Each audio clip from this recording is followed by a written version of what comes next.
예, 안녕하세요. 최공기입니다. 이번 주도 주 한 주가 시작되자마자 비가 내리네요.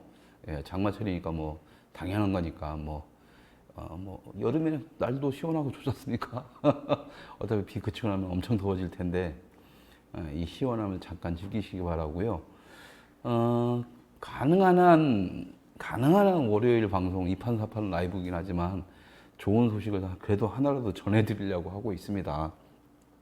오늘 기분 좋은 소식 하나는요. 첫 번째는 이제 그 신발연사 문재인 신발의 주인공 정창욱 씨가 어제 저녁 때 구속이 아니라 이제 일단은 석방이 돼서 나왔습니다.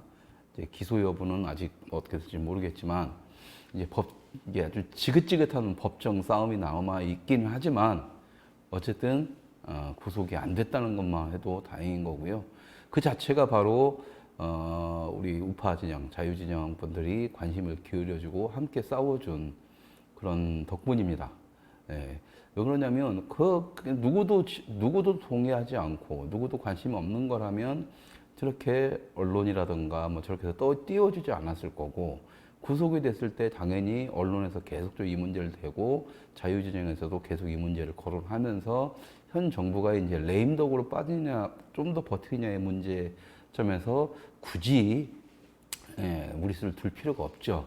더군다나 어찌 됐든 간에 문재인 대통령은 정신적 데미지를 입었을 거라고 봅니다. 왜 그러냐면 그럴 수밖에 없는 게 분명히 철의 장막에 쌓여 있었겠죠. 박근혜 대통령보다 더 철의 장막에 쌓여 있어서 자기의 지지도만 보고 국민들이 자기를 좋아하나 보다라고 생각하고 있었을 찰나에 신발이 날라왔다라는 것은 기존의 자기 행동에 대해서 본인 스스로가 아무리 개쓰레기 같은 인간이라 할지라도 한 번 정도는 생각하는 계기가 됐을 거고 자기가 대통령의 입장에서 그런 것을 가지고 국민을 구속시켰다라고 한다면 본인 스스로도 엄청난 고민에 빠지게 될 거라는 생각입니다. 그래서 당연한 결과이긴 하지만 이 당연한 결과가 그 누구도 아닌 그 사람 혼자만의 정창욱 씨 혼자만의 문제가 아니라 이 신발을 계기로 해서 모두가 다 뭉쳤던 그리고 이제 나왔을 때도 그렇고 지금 모든 행사에서 또 우파 진영에서 신발로 수박 깨기라든가 신발 던지기 이런 퍼포먼스를 통해서 문재인 정부를 비판하는 아주 재미있는 하나의 상징 코드로 자리 잡았다라는 것에 대해서 아주 기분이 좋았습니다. 그래서 오늘 한 주는 그거 가지고도 아주 기분 좋게 시작할 수 있을 것 같다. 물론 잠시 후에는 이것에 대한 또 비판적 시각을 제공하겠지만 뭐 이판사판 라이브는 좀 어쨌든 좀 씹어야 되잖아요. 한숨도 쉬고 어쨌든 좋은 결과는 그렇다라는 말씀을 드리고요. 그래서 그때 제가 후원금 공지를 올리고 나서 후원을 보내주신 분들도 꽤 계셨고, 그리고 어쨌든 뭐 반가운 소식들 그리고 여러분들이 보내신 후원금이 비록 구속은 안 됐으나 구속되면은 뭐 그 영치금으로 그 개념이 아니고 구속이 되고 나면 구속이 되든 안 되든 어쨌든 재판은 받아야 됩니다. 재판은 받게 될 거고 기소는 될 것 같은데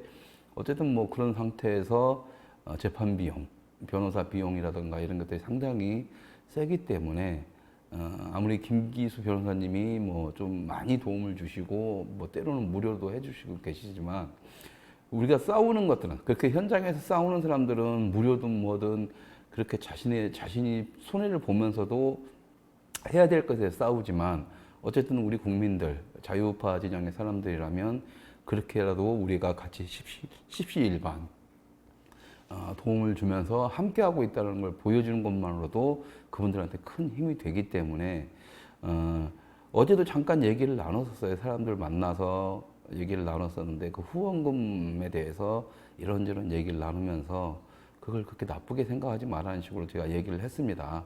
어때 그 새마을 청년연합이라고 해서 새청년이라는 청년 단체인데 지금까지 꾸준히 누가 알아봐주지 않던 자신들의 자리에서 일을 열심히 애국 활동을 하시는 청년 단체였었고 그저께 저녁 때 급하게 그러니까 하루 전에 금요일 날 급하게 행사 하루 전날 초대를 받고 그저께 이제 최영섭 대령님과 김한나 선생님, 그다음에 전준영 회장님 그 자리 만나서 오붓하게 이제 이런저런 얘기를 나누는 시간을 갖자마자 그냥 바로 화성까지 달려가가지고 그 새청년의 캠핑에 합류를 했었는데요. 그래서 이런저런 얘기를 나누고 또 희망적인 얘기도 나누고 또 절망적인 모습도 보고 이래저래 했지만 거기서 나왔던 얘기가 그 후원금의 문제였습니다. 이렇게 순수하게 자기 뜻으로 하는 거기 때문에 후원금을 받으면 타락할 수도 있으니 후원금을 안 받는다라는 어떤 기본적인 태에 안에서 이 새청년의 활동을 하는 것 같고, 물론 거기에 대해서 반대를 하지는 않습니다. 내가 능력이 되고 내가 돈이 있다라면 누가 뭐라고 하든 내 멋대로 하겠죠. 그리고 뭐 내 돈 가지고 하면 되는 거고. 근데 저 같은 경우도 내 돈 가지고 하다가 지금 다 날려먹고 이 일은 계속 해야 되는데 어쩔 수 없이 이제 저도 후원금을 받곤 하지만 아직도 저도 자존심이 있어서 후원금을 주고 나서 그 후원금을 줬다는 걸 믿기로 이래저래 저를 부려먹거나 이용해 먹는 사람들이 있어서 그런 사람들과는 단호하게 선을 긋고 연을 끊어버리죠. 밖에 나가서 욕을 하든 말든 어쩔 수가 없어요. 예. 그렇게 해서 후원금의 노예가 되고 싶은 생각은 저도 없으니까. 주둥아리로만 애국 찾으면서 그 알량하게 후원금 좀 줬다고 자기가 하고 싶은 걸로 욕구를 채우려고 하는 그런 모습들은 지금 그 우파 유튜버들 채팅창에 슈퍼챗을 쏘는 사람들의 아주 순수하게 쏘는 사람들하고 상관없이 좀 크게 쏘주면서 티를 내고 뭐 그걸 갖다가 자기 영역으로 만드는 사람들은 뭐 그 슈퍼챗을 갖다 이 사람이 영향력에서 벗어날 수가 없다고 판단이 되면 막 그때부터 이것저것 부려먹고 자기가 원하는 대로 방향성을 끌고 가려고 하죠. 그러다 보니까 우파 슈퍼챗을 받는 우파 채널들이 그렇게 쓰레기가 돼가는 건데, 돈의 노예가 돼가는 건데 정말 안 좋은 거죠. 그러니까 후원금을 주기 위해서는, 그러니까 저는 그렇습니다. 기본적으로 기부 문화, 후원 문화가 작은 정부를 추구하고 있는 우파, 자유우파 진영에서 일단 시민들의 자발적인 참여를 통해서 정부가 하지 못하고 시민들이 해야 될, 국민들이 해야 될 어떤 영역을 우리가 자발적으로 하겠다라는 개념이거든요. 안 그러면 정부에 의존할 수밖에 없으니까. 이제 그런 부분에서 기부나 후원 문화는 어떻게 보면 우파의 문화인데, 이걸 박원순이 철저하게 이용하면서 기부나 후원은 거지 새끼들 동냥하는 것처럼 표현이 되는데 그런 개념이 아닙니다. 뭔가 해야 될 때, 자기가 뭔가를 하고 싶을 때 여러분들은 삶에 충실하느라고 그 일을 할 수가 없고, 근데 인생을 포기하고 자기의 성공을 포기하면서 그 일을 반드시 해야 되는 수밖에 없는 운명을 타고난 사람들은 어쨌든 자기 돈을 다 쓰고 나서도 그게 이루어지지 않을 때는 누군가의 도움이 필요한 부분이 있고, 그래서 그 일에 동의를 하는 사람들이 자신들의 마음을 표현하는 것이 후원 문화의 기부 문화의 어떤 기본이 돼야 되는 건데, 뭐 조금 줬다 하면 그걸 가지고 자기들이 무슨 뭐 상전 노릇 하려고 하는 이런 시선비 마인드들 때문에 지금의 후원 문화가 썩어 있는 거고, 그래서 그런 청년 단체들이 후원을 받지 않겠다라고 하는 것에는 일부 동의를 합니다. 하지만 그들도 알아요. 아무 말 없이 어떻게든 알아가지고 후원하시는 분들이 계시다면 자기들도 놀래요. 그래서 제가 그랬죠. 그분들의 후원이 진짜다. 그분들의 후원이. 그리고 그분들이 후원한다는 것은 너희들이 행동이 옳다라는 것을 반증하는 거기 때문에 들어오는 것에 대해서는 받고, 단지 중요한 게 있다. 단지 중요한 게 후원금이 많이 들어온다고 해서 여기서 니들 뽀찌 뜯어먹을 생각하지 마라. 누군가의 월급을 주려면 이 후원금을 가지고 사업을 시작해서 사업을 해서 얘한테 먹고 살 수 있는 길을 만들어주는 한이 있더라도 이 후원금만큼은 그 조직을 위해서, 단체를 위해서, 너희들의 목적을 위해서만 사용을 하면 된다. 너희들이 떳떳하면 너희들이 받을 수 있는 후원도 떳떳하게 받을 수 있는 거다. 그게 아니라 너희들이 돈을 잘못 써버리면 문제가 된다. 1세대 우파 시민운동의 가장 큰 단점이 그거였었죠. 1세대. 돈을 후원금을 받으면 어쨌든 어떤 누군가에 의해서 그냥 자기들 멋대로 쓰고 회계라든가 이런 게 정리가 할 줄도 몰랐어요. 뭐 어떻게 보면 어버이연합이나 뭐 이런 단체들. 코가 낀 거죠. 그냥 한 방에 날아가잖아요. 화이트리스트 때. 그런 거였습니다. 근데 지금은 어쨌든 어떤 멤버, 안정권 대표나 저도 이제 법인 회사를 설립해버리고 해가지고 주식회사 형식으로 가는 것처럼 이제 2세대, 3세대들은 좀 새로운 방식으로 지금 이제 시민운동을 전개를 하고 있죠. 저 같은 경우에도 문화단체 3개 만들어가지고 막 열심히 싸우다가 다 작살나고 단체로는 도저히 안 되겠다 이러다가는 또 국고부재 기대서는 안 되겠다라고 해서 그냥 아예 지금 작당들 내한체험 만들 때 또 시민단체로 만들자는 제안도 있었지만 문화단체로서는 이제 포기하고 이제 주식회사로 갔던 이유도 그거였습니다. 어쨌든 뭐 자생력이 힘들다 하더라도 떳떳하게 후원금이라든가 기부금 같은 경우를 그 주식회사를 통해서 떳떳하게 세금으로 완벽하게 처리를 정리를 하고 투명하게 공개를 하기 위해서 그래서 뭐 그냥 주식회사로 만들어서 떳떳하게 공개를 했던 거고요. 그래서 이제 그런 문화들이 좀 적응이 되는 계기가 됐으면 좋겠다라는 생각이 들고요. 자, 두 번째 좋은 책은 뭐냐면 두 번째 좋은 소식이죠. 전준영 회장님, 생존자 전후회, 천안함 생존자 전후회 전준영 회장님이 책을 하나 냈습니다. 살아남은 자의 눈물이라는 책인데요. 원래 살아남은 자의 슬픔이라는 제목을 정한 걸로 제가 알고 있다 바꿨는데 눈물이 훨씬 더 나은 것 같아요. 아픔을 표현하면서도 뭔가 좀 이렇게 눈물이라는 개념이 좀 다짐을 다지기도 하는 것처럼. 근데 살아남은 자의 슬픔 하면 그냥 슬프다, 나 슬퍼요. 이런 개념이잖아요. 근데 눈물에는 이제 복잡한 의미가 있죠. 슬픈 것도 있지만 너무 행복해서, 고마워서 흘리는 눈물도 있고, 슬프면서 이제 뭔가를 다짐하는, 그러면서 이제 주먹을 불끈 입에서 흘리는 눈물도 있고, 여러 가지 눈물도 있어서, 마지막에 제목을 바꾼 건 정말 잘한 것 같은데, 이 내용을 보면은요, 여러분들에게 참, 이 책은 천안함의 폭침 사건을 다룬 책은 아닙니다. 책 제목에 앞에 카피 문구가 정말 우파에서 나온 책 중에는 카피 문구가 저는 제일 마음에 들어요. 책에 대한 카피 문구가 지금까지 나온 책 중에서. 그만큼 확실히 젊은 사람들이 해야 돼요. 카피 문구가 이렇습니다. 죽은 자의 명예가 자랑스럽고 살아남은 자의 눈물이 부끄럽지 않는 대한민국을 만들고 싶습니다. 라고 얘기를 했습니다. 정말 멋있는 말이죠. 죽은 자의 명예가 자랑스럽고 살아남은 자의 눈물이 부끄럽지 않은. 참 이게 제가 봤을 때는 안보의 어떤 기본인 틀인데 이것도 안 되고 있으니까 이런 책까지 나오는데요. 어쨌든 전준영 회장의 이 책은 천안함 폭침 사건을 다룬 책이 아니라 천안함 폭침 이후 생존자로 살면서 그리고 죽은 자들을 기억하면서 그렇죠. 그러니까 죽은 자들을 기억하는 살아남은 자들의 이야기 그리고 그 살아남은 사람이 지금까지 10년 동안 꾸준히 이런 활동을 하면서 그 죽은 자의 명예를 살리고 살아남은 자의 아픔을 알리기 위한 10년간의 고군분투기 이렇게 생각하시면 될 것 같아요.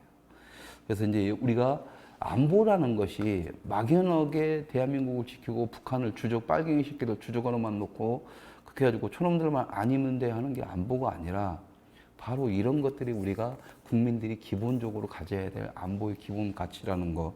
죽은 자의 명예를 살려주고 자랑스럽게 해주고 살아남은 자의 눈물을 우리가 닦아주고 그 눈물이 얼마나 깊고 감동적인 눈물인지를 우리가 이해해주는 이런 것들도 바로 안보의 기초가 된다고 생각을 합니다. 대한민국 사람들의 가장 큰 단점이 뭐냐면 그건 좌우 가리지 않는 것 같아요. 미국 같은 데서 딱 보면은 9.11 때 제대했던 제복을 입었던 경찰, 소방관, 군인부터 해가지고 우리나라엔 예비군 제도가 있음에도 불구하고 과연 그럴까 싶은데 미국은 그런 게 없음에도 미국은 자발적으로 그 전역한 사람들이 모임을 갖고 단체를 만들어서 있다가 그런 국가적 사태가 발생을 하면 그냥 생업을 포기하고 가서 도와주기도 하잖아요. 그런 꾸준한 것들이 있기 때문에 있어서 그런 것도 있지만 어쨌든 여러분들이 많이 보셨던 거 어떤 슈퍼 이렇게 마트에 갔는데 돈이 부족하니까 옆에 사람이 대신 내주고 왜 그러십니까 이러니까 당신들 때문에 우리가 이렇게 살고 있고 편하게 먹고 사는 거니까 뭐 이 정도는 우리가 내줄 수 있으니까 가셔라 뭐 이렇게 보면서 미국은 역시 위대해 이렇게 말을 하는데 실상 우리는 하는 게 없어요. 우리는 특히나 좌파는 그렇다 쳐요. 보수 쪽에서는 또 하는 게 없잖아요. 보수 쪽에서는 말로만 미국이 위대하고 미국을 저렇게 막 군인들을 막 존경하고 막 하고 와, 미국 부럽다면서 우리가 할 생각은 안 해요. 참 대단해요. 그래서 주동하려는 안보, 경제 아니면 안보 두 개밖에 없어. 지금까지도. 그렇다면 안보를 하려면 제대로 하든가. 이렇게 죽은 자의 영웅들을 갖다가 개무시하는 게 있을 때 이렇게 쉽게 무너질 수가 있어요.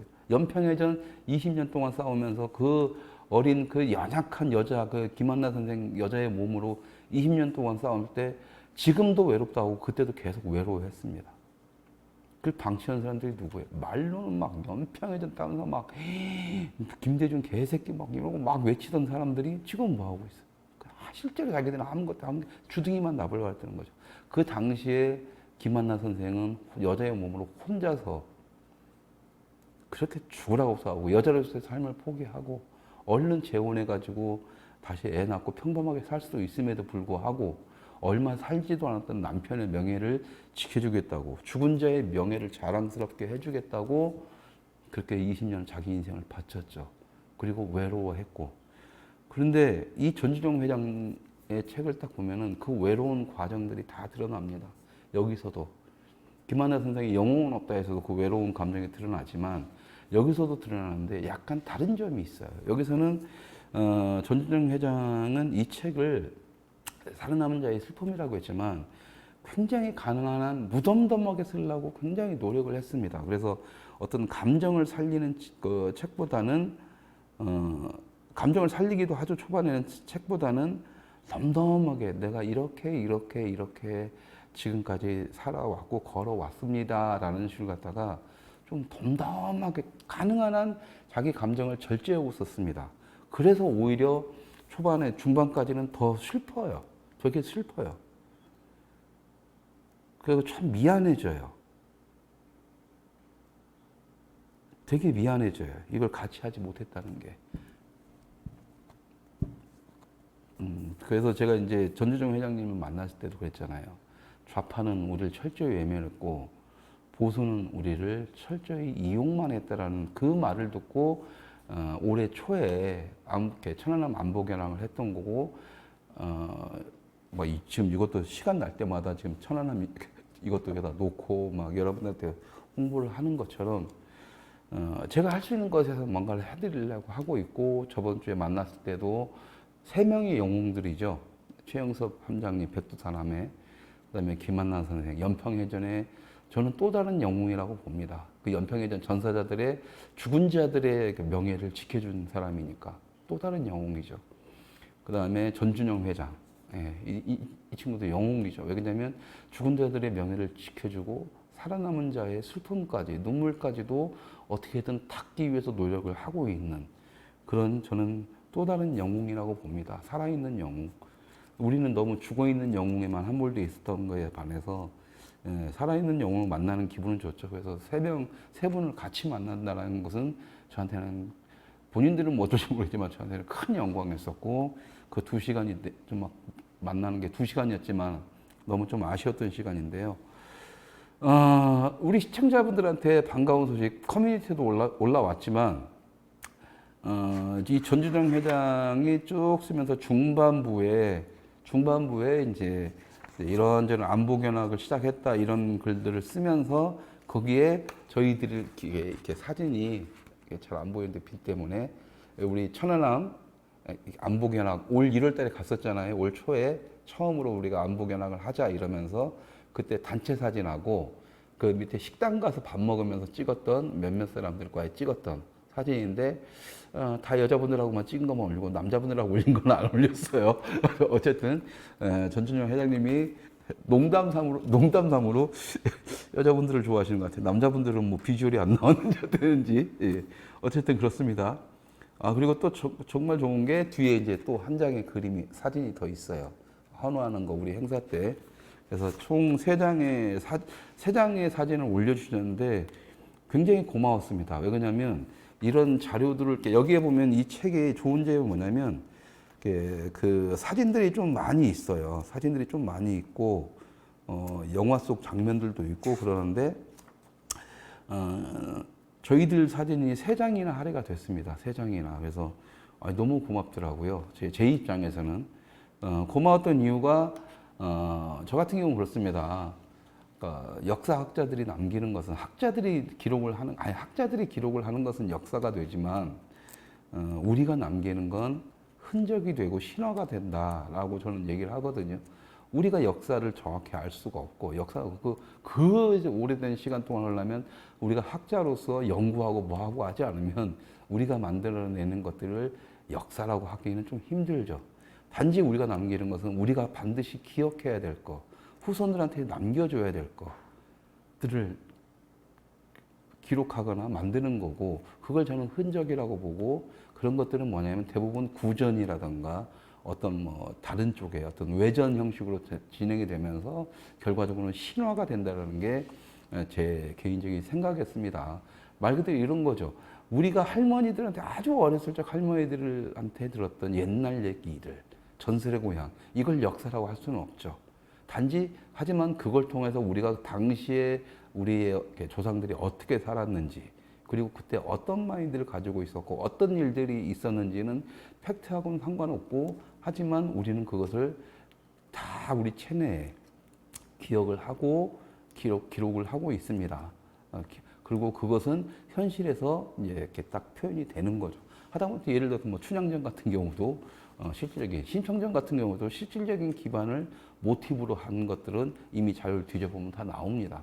거기서 이제 이렇게 신화가 되기 위해서 다양한 어떤 그런 이야기들이 좀 더 추가가 되고, 구전을 통해서 노래를 통해서 진행되다 보니까 좀 더 플러스가 되면서 역사적으로는 말이 안 되는, 너무 뻥이 심한 거지만 어쨌든 당시에 있었던 그런 일들이 있었던 것이 하나의 신화가 돼서 아이들한테, 우리한테 재밌게 전달되는 거고, 그게 이제 해외로 따지면 이제 그리스 로마 신화 같은 것들이죠.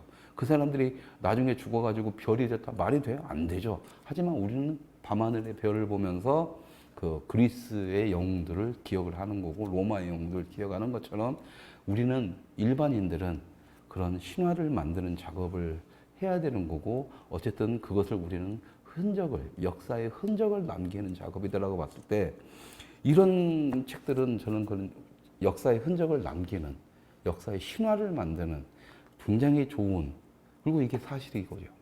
사실이고.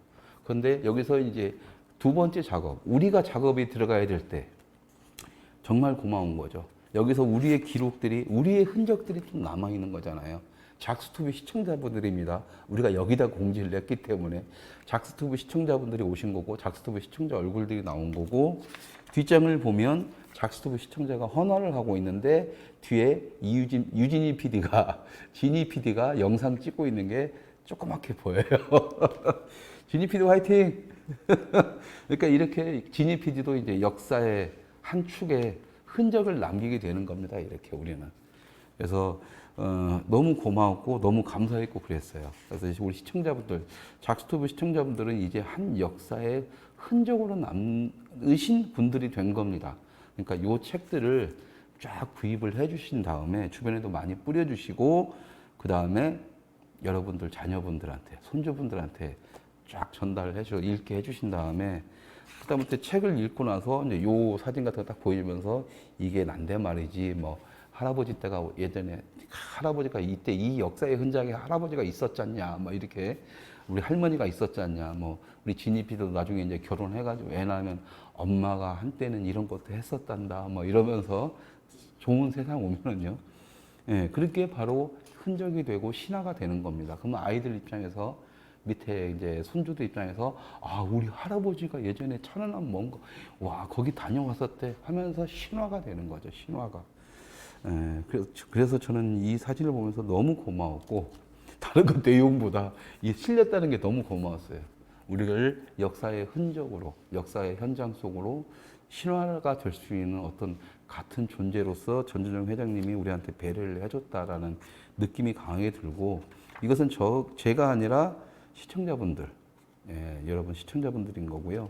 그래서 지금 이걸 딱 보면서 지금 코로나 때문에 저희가 3월 달에 10주년 행사도 못하고 지금 아무런 행사도 못하고 있습니다. 그때 행사를 해가지고 좀 기부금이나 후원금을 좀 만들어 놔야 그 다음에 저희가 다른 행사도 하고 작스투브도 운영하고 이럴 텐데, 지금 죽을 맛이긴 한데, 어쨌든 저도 막 힘든 상태에서 이걸 딱 보는데 너무 기분이 좋았어요. 가지고 이 책을 받고 전준영 회장님한테 사인도 받았습니다. 사인도 받았고 그래서 받고 화성에 이제 그 새청년 젊은 친구들 모임 딱 가면서 가는 내내 헤비메탈 음악만 들었어요. 보수 진영에서 그렇게 싫어하는. 여기다가 가슴에 좀 펌프질을 하고 싶었습니다. 그러니까 지금 저도 워낙에 지금 뭘 할래야 이 빌어먹을 코로나 때문에 할 수가 없어서 자꾸 이렇게 침체돼 있으니까. 근데 이제 이 사진을 보고 또 뭔가를 해야 되겠다. 역사의 흔적을 남기는 작업들은 계속 가야 되기 때문에 뭔가를 해야 되겠다 하는데, 그렇기 때문에 이제 심장에 펌프질해서 머리에 좀 깨끗한 피를 흘려서 좀 아이디어를 짜내고 싶어서 계속, 그러니까 토요일, 일요일, 오늘 아침에 출근할 때도 계속 뭐 헤비메탈을 들었어요. 근데 요즘 하는 헤비메탈이 아니라 뭐 1970, 80년대 제가 좋아하는 뭐 그런 이제 헤비메탈이니까 메탈리카나 뭐 이 정도. 예, 그러니까 그뭐 스콜피언즈나 뭐 그다음에 이 정도니까 화이트 스네이크 이 정도니까 뭐라고 하지 마시고 헤비메탈도 음악인데 뭐 어때요? 메탈 락도 있는데 지금 가스펠 락도 있고요. 가스펠 메탈도 있습니다, 여러분. 다양해요. 모든 종류들은. 그리고 또 책 소개를 조금 더 하자면 이 책은요. 푸념을 하지 않습니다. 그게 너무 좋아요. 정말 아픔이 있었고 그 정치권부터 해가지고 그 일반적인 사람들도 자신들을 몰라주고 오해하고 죽은 자들은 보상을 받았지만 산자들은 보상도 안 받고 죄인처럼 살아가는 것에 대해서 오히려 더 좌파들은 욕을 하고 우파들은 받을 만큼 받았는데 또 시체 장사한다 또 욕을 하고 이런 것들에 대해서 막 그 감정적으로 표현한 게 아니라요. 그냥 무덤덤하게 그냥 자신의 할 일을 하고 있다라는 식으로 좀 쭉 진행을 합니다. 쭉 진행을 하면서 그때 약간 그런 감정들은 살짝 들어가긴 하지만 어쩔 수 없죠. 들어가긴 하지만 그것을 치유해가는 과정을 진솔하게 보여줍니다. 그러니까 전준용 회장의 개인적인, 그러면서 이 개인을 통해서 자기가 천안함의 영웅들을 기리고 사람들한테 알리기 위한 작업들을 몸소 하는 자기의 모습을 보여주면서 또 거기에서 그래도 그래도 그 안에서 자기한테 도움을 주고 했던 그 모든 분들에 대한 아주 감사함, 그리고 살아남은 자들과의 어떤 그런 동지적 의식, 이런 것들을 쭉 녹여냈습니다. 녹여내면서 굉장히 희망적으로, 마지막에 조금 정치인들께 조금 사진 많이 들어간 거 조금 아쉽긴 한데, 어쨌든 지금은 이제 그렇게밖에 될 수가 없는 부분이긴 하지만, 어쨌든 그러면서 이 책을 쭉 읽고 나면, 그래. 아주 긍정적인 마인드. 그 다음에 이제 우리가 뭐를 해야 될까에 대한, 그리고 이 전준영 회장과 함께 우리가 할 수 있는 게 무엇일까에 대한 고민도 한번 하는데, 저는 약간 우파 보수를 좀 약간 비판적 시각에서 제공하다 보니까 너의 잘못을 인정해 막 이러잖아요. 근데 저보다 더 어른 같아요. 하기사 죽음을 넘어서서 살아 돌아오는 생존했던 사람의 그 경험과 그 의식적 마인드를 감히 제가 아무리 나이가 저보다 어리다고 따라갈 수는 없을 것 같습니다. 그런 관점에서 보면 이 친구가 살아남고 이런 책을 내준다는 것은 또 하나의 저를 또 성숙하게 만드는 계기가 되는 것 같고, 이 책의 가장 좋은 점은 그건 것 같아요. 굉장히 이 와중에도 그렇게 힘들게 지금 일을 진행하고 있는 와중에도 세상에 감사함을 전하고 있다. 그래서 이 살아남은 자의 슬픔이 그 눈물이 보낸 자에 대한 그 그리움의 눈물도 있고 회한의 눈물도 있지만 그 감사함을 표현하는 그런 뜻이기도 하다라는 걸 이렇게 보시면 좋을 것 같고, 여러분들도 이 책을 꼭 사서 보시면 되고요. 자, 이번 달, 그러니까 7월 달에 도서관 운동은 그래서 이 책으로 하겠습니다. 이 책으로. 다른 거 다 둘째 치고요. 이 책으로 하자고요. 무조건. 그리고 이 전준영 회장의 목표가 전국 도서관에 이 책을 넣어놓는 게 꿈이래요. 많이 팔리든 안 팔리든. 근데 그게 많이 팔리는 거잖아요. 거의 2만 개 가까운 도서관이 있으니까, 14,000개가 있으니까. 자, 여러분들한테 책을 사시라는 건 아닙니다. 물론 사서 보시면 정말 좋죠. 정말 좋고, 이 책의 수익금은 청소년들한테 전준영 회장이 또다시 이 천안함을 세상에 알리는데 다 재투자를 하니까, 그리고 생존했던 사람들의 외상후 스트레스 증후군 같은 게 치료하는 목적으로 거기도 쓰여지고, 다 천안함을 위해서 쓰여지기 때문에 이 사람이 가져가는 건 없어요. 전준명 회장님이. 그렇기 때문에 여러분들이 책을 한 권 사준다라는 것은 여러분들이 후원의 개념도 아니고요. 아니, 후원의 개념까지도 플러스가 되는 거죠. 천안함을 더 세상에 더 알려주기 위해서 좀 더 열심히 뛰어달라는 의미이기도 합니다. 그렇기 때문에 책을 해주시는데, 책을 구매하실 분들은, 자, 방법을 또 말씀드릴게요. 책을 구매하실 때는 내가 10권을 사겠다면 10권 한꺼번에 사지 마세요. 주변 사람들한테 한두 권씩 나눠서 10번에서 5번 정도 해서 그렇게 쭉 나눠서 사시는 게 좋습니다.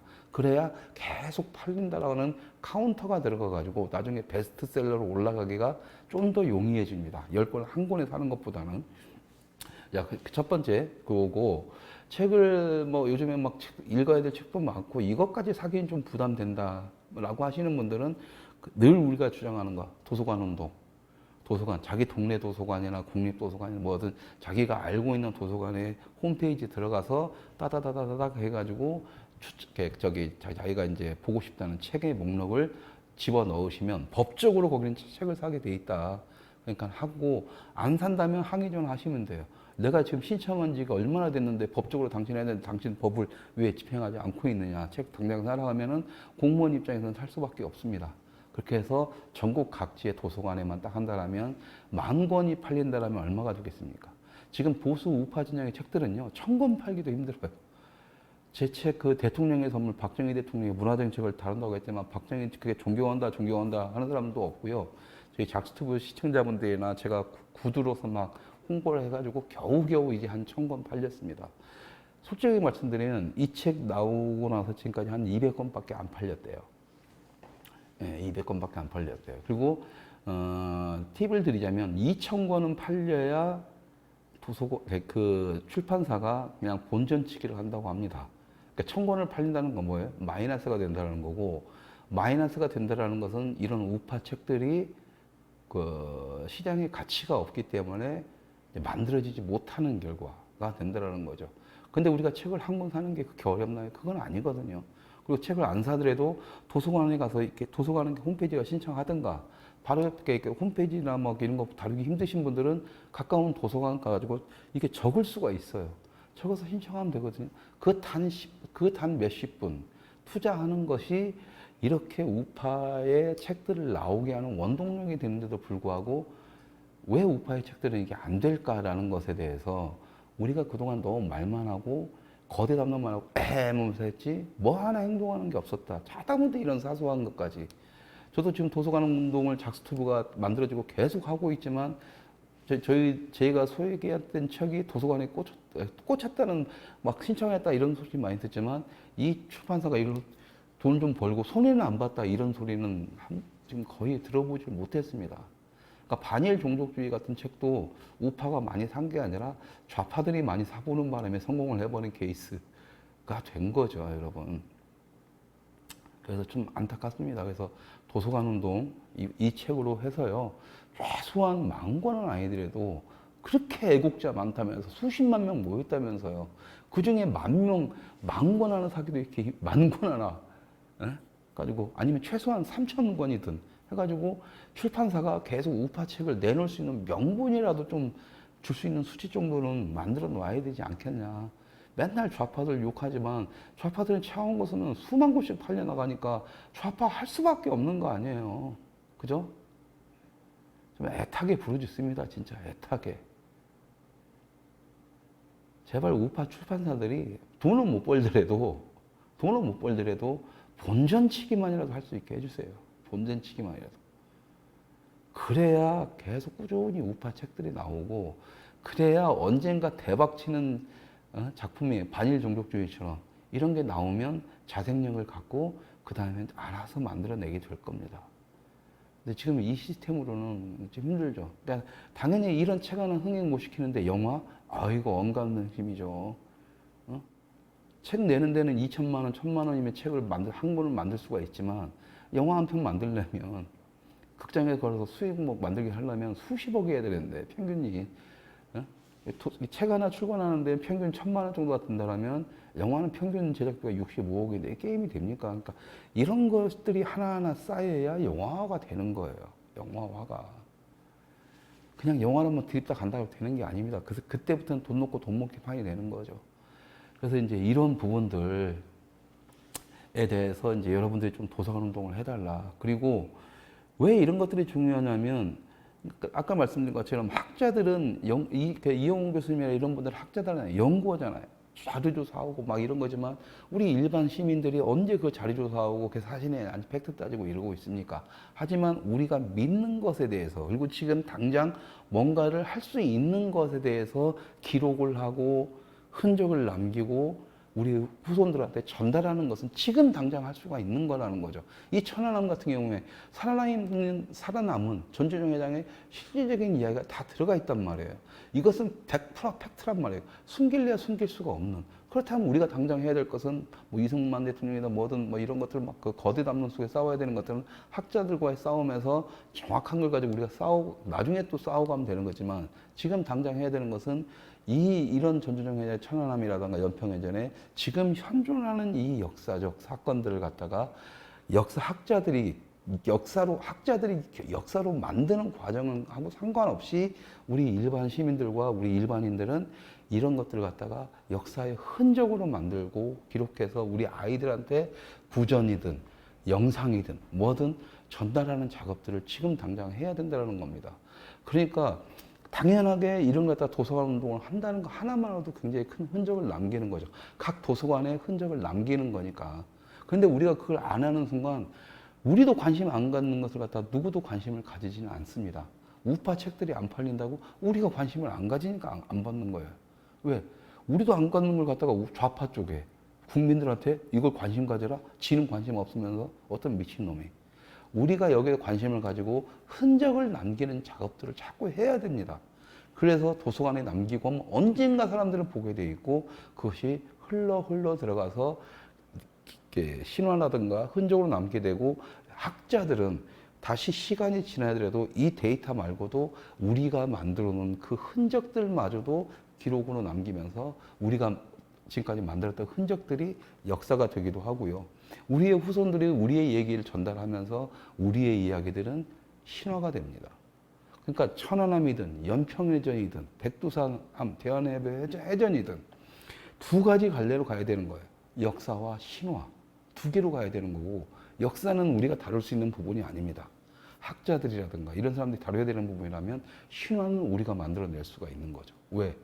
우리가 전달을 하고 우리가 뭔가 다른 표현을 쓰면서 팩트를 가지고 해야 되는 건 학자지만 우리는 그 팩트 비율이 자유로울 수가 있기 때문에 이것을 좀 더 포괄적으로 좀 더 넓은 의미로 해석해서 아이들한테 전달해 줄 수가 있다는 겁니다. 자, 간단하게 얘기하면 아주 쉽게 얘기하면 이거예요.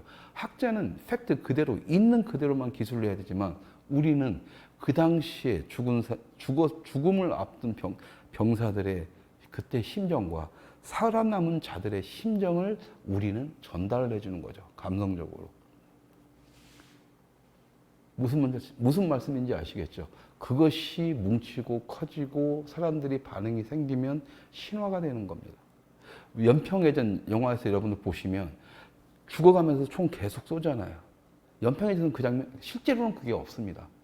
그런데 우리는 마치 그걸 보면서 연평해전의 영화를 보고 나서 감동을 받죠. 제가 알기로는 그런 실화는 대한해전에서 나왔던 얘기인데 저도 이걸 잘 모르지만 어쨌든 그것도 신화일 수는 있습니다. 실제로 안 그랬을 수는 있지만 어쨌든 우리는 그런 것들을 통해서 대한해전이든 연평해전이든 북한과 싸울 때가 얼마나 처절했으면서도 우리의 군인들이 얼마나 자기의 목숨을 걸면서도 대한민국을 지켰고 그렇게 지켜진 대한민국이 지금의 이 대한민국이라는 걸 보여준다는 거죠. 그건 학자들이 할 수 있는 얘기가 아닙니다. 우리가 그 역사의 흔적을 남기고 보관하고 우리 아이들한테 물려주는 우리가 해야 될 역할인 거예요. 그래서 아까 제가 우리의 사진들, 작스투브의 사진들 나올 때 기분이 너무 좋았던 게 그거였어요. 우리가 아무리 알리려고 우리가 흔적을 남기지만 이것이 다음 단계로 넘어가서 다음 사람이 이걸 기억해주고 더 많은 사람들한테 기억되고 이런 단계가 흔적에서도 필요한데 우리가 남긴 흔적을 또 전준영 회장이 남긴 흔적을 우리가 가져오고 우리가 남긴 흔적을 전준영 회장님이 이렇게 기록으로서 책에다 딱 넣는 순간 우리의 흔적은 이제 신화가 되는 거죠. 여러분들은 어느 순간 나이가 이제 돌아가시기라도 뭐든 손주든 아니면 자기 자식들한테 어린 자식들한테 아무 세상 물줄 모를 때 나중에 아버지 당신 그 나이 때 뭐 했어요? 대한민국이 어려울 때 딱 사진 책 보여주면서 아버지는 이렇게 했다. 이렇게 하고 엄마는 이렇게 했어. 라고 한마디를 할 수가 있는 겁니다. 우리 유진 PD가 계속 어떤 일을 할지 모르고 이 바닥에 있을지는 모르겠으나 어쨌든 지금의 대한민국이 위태롭고 나중에 대한민국이 지금 우리가 잘 싸워서 살려내고 나중에 이제 우리 후손들한테도 자유라는 것을 제대로 물려줬을 때 어느 그 순간에 내 인생의 어느 그 순간에 갑자기 어린 자식들이 엄마는 그때 뭐 했어? 이렇게 딱 했을 때 엄마는 그때 이런 일을 했었어. 에이 거짓말 이럴 때 사진 딱 보여서 봐봐 이게 엄마야. 이렇게 했을 때 그래서 저는 잘은 모르겠지만 어쨌든 저는 이런 거에서 보람을 느낍니다. 아직 우리 지니 PD는 이해를 못 하겠지만 이 책에 나와 있을 때 그 지니 PD의 얼굴 마스크까지 써가지고 우리만 알지 일반 사람들은 이게 이 지니 PD인 줄 모를 수 있겠지만 어쨌든 그걸 보면서 내가 우리 어린 지니 PD한테 인생에 좋은 선물 하나는 만들어준 것 같다라는 생각이 들어서 기분이 더 좋았습니다. 어쨌든 이 책 꼭 도서관 운동에 참여해서 간단합니다. 홈페이지에 들어가서 이거 그 다음에 직접 가셔서 신청 그리고 구매를 하시고자 하시는 분들은 10권 한꺼번에 하는 것보다는 한 권이나 두 권씩 나누어서 신청을 구매를 하시면 훨씬 더 베스트에 올라가는 게 좋다.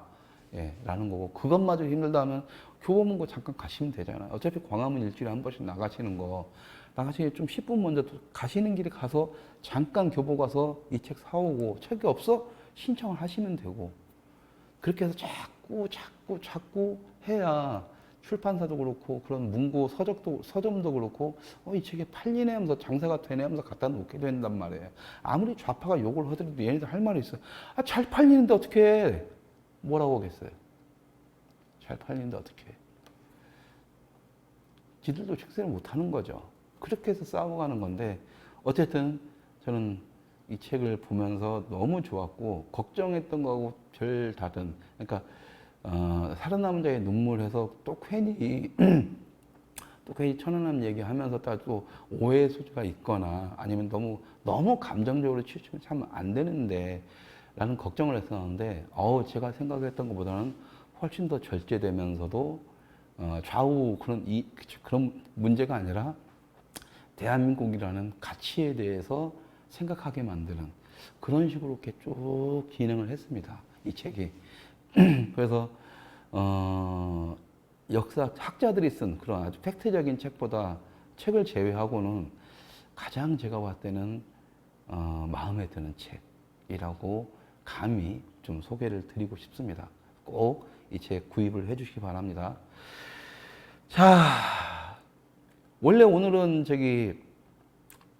그 얘기를 하려고 했어요. 최영섭 함장님 만나고 온 얘기를. 제가 워낙에 존경하시는 분이시고, 제가 이분을 알게 된 게 6년 전입니다. 6년 전. 저도 6년 전까지만 해도 대한해배 해전에 대해서 전혀 몰랐었어요.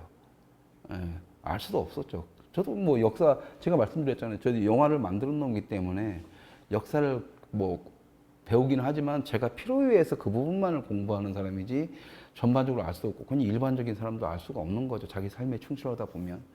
그러다가 이제 우연하게 이제 발견하게 되고 우연하게 찾게 되는 거고 이제 그렇게 되면서 이제 우리가 역사에 관심을 가지고 있으면 언젠가 괜찮은 것들은 자꾸 발견하게 되니까는요.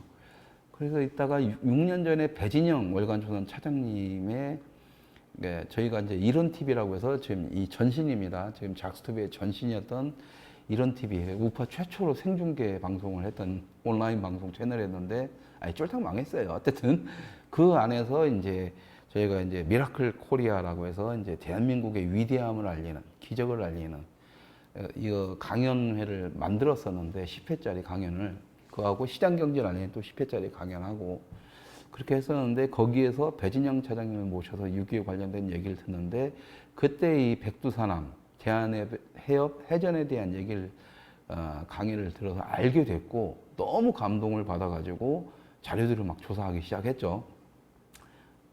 자료들을 조사할수록 너무 감동적인 거예요. 너무 감동적이고 반드시 이건 만들어져야 되는. 그래서 이제 만들기라고 시나리오까지 썼는데 이야기가 너무 방대합니다. 이야기가 너무 방대해요.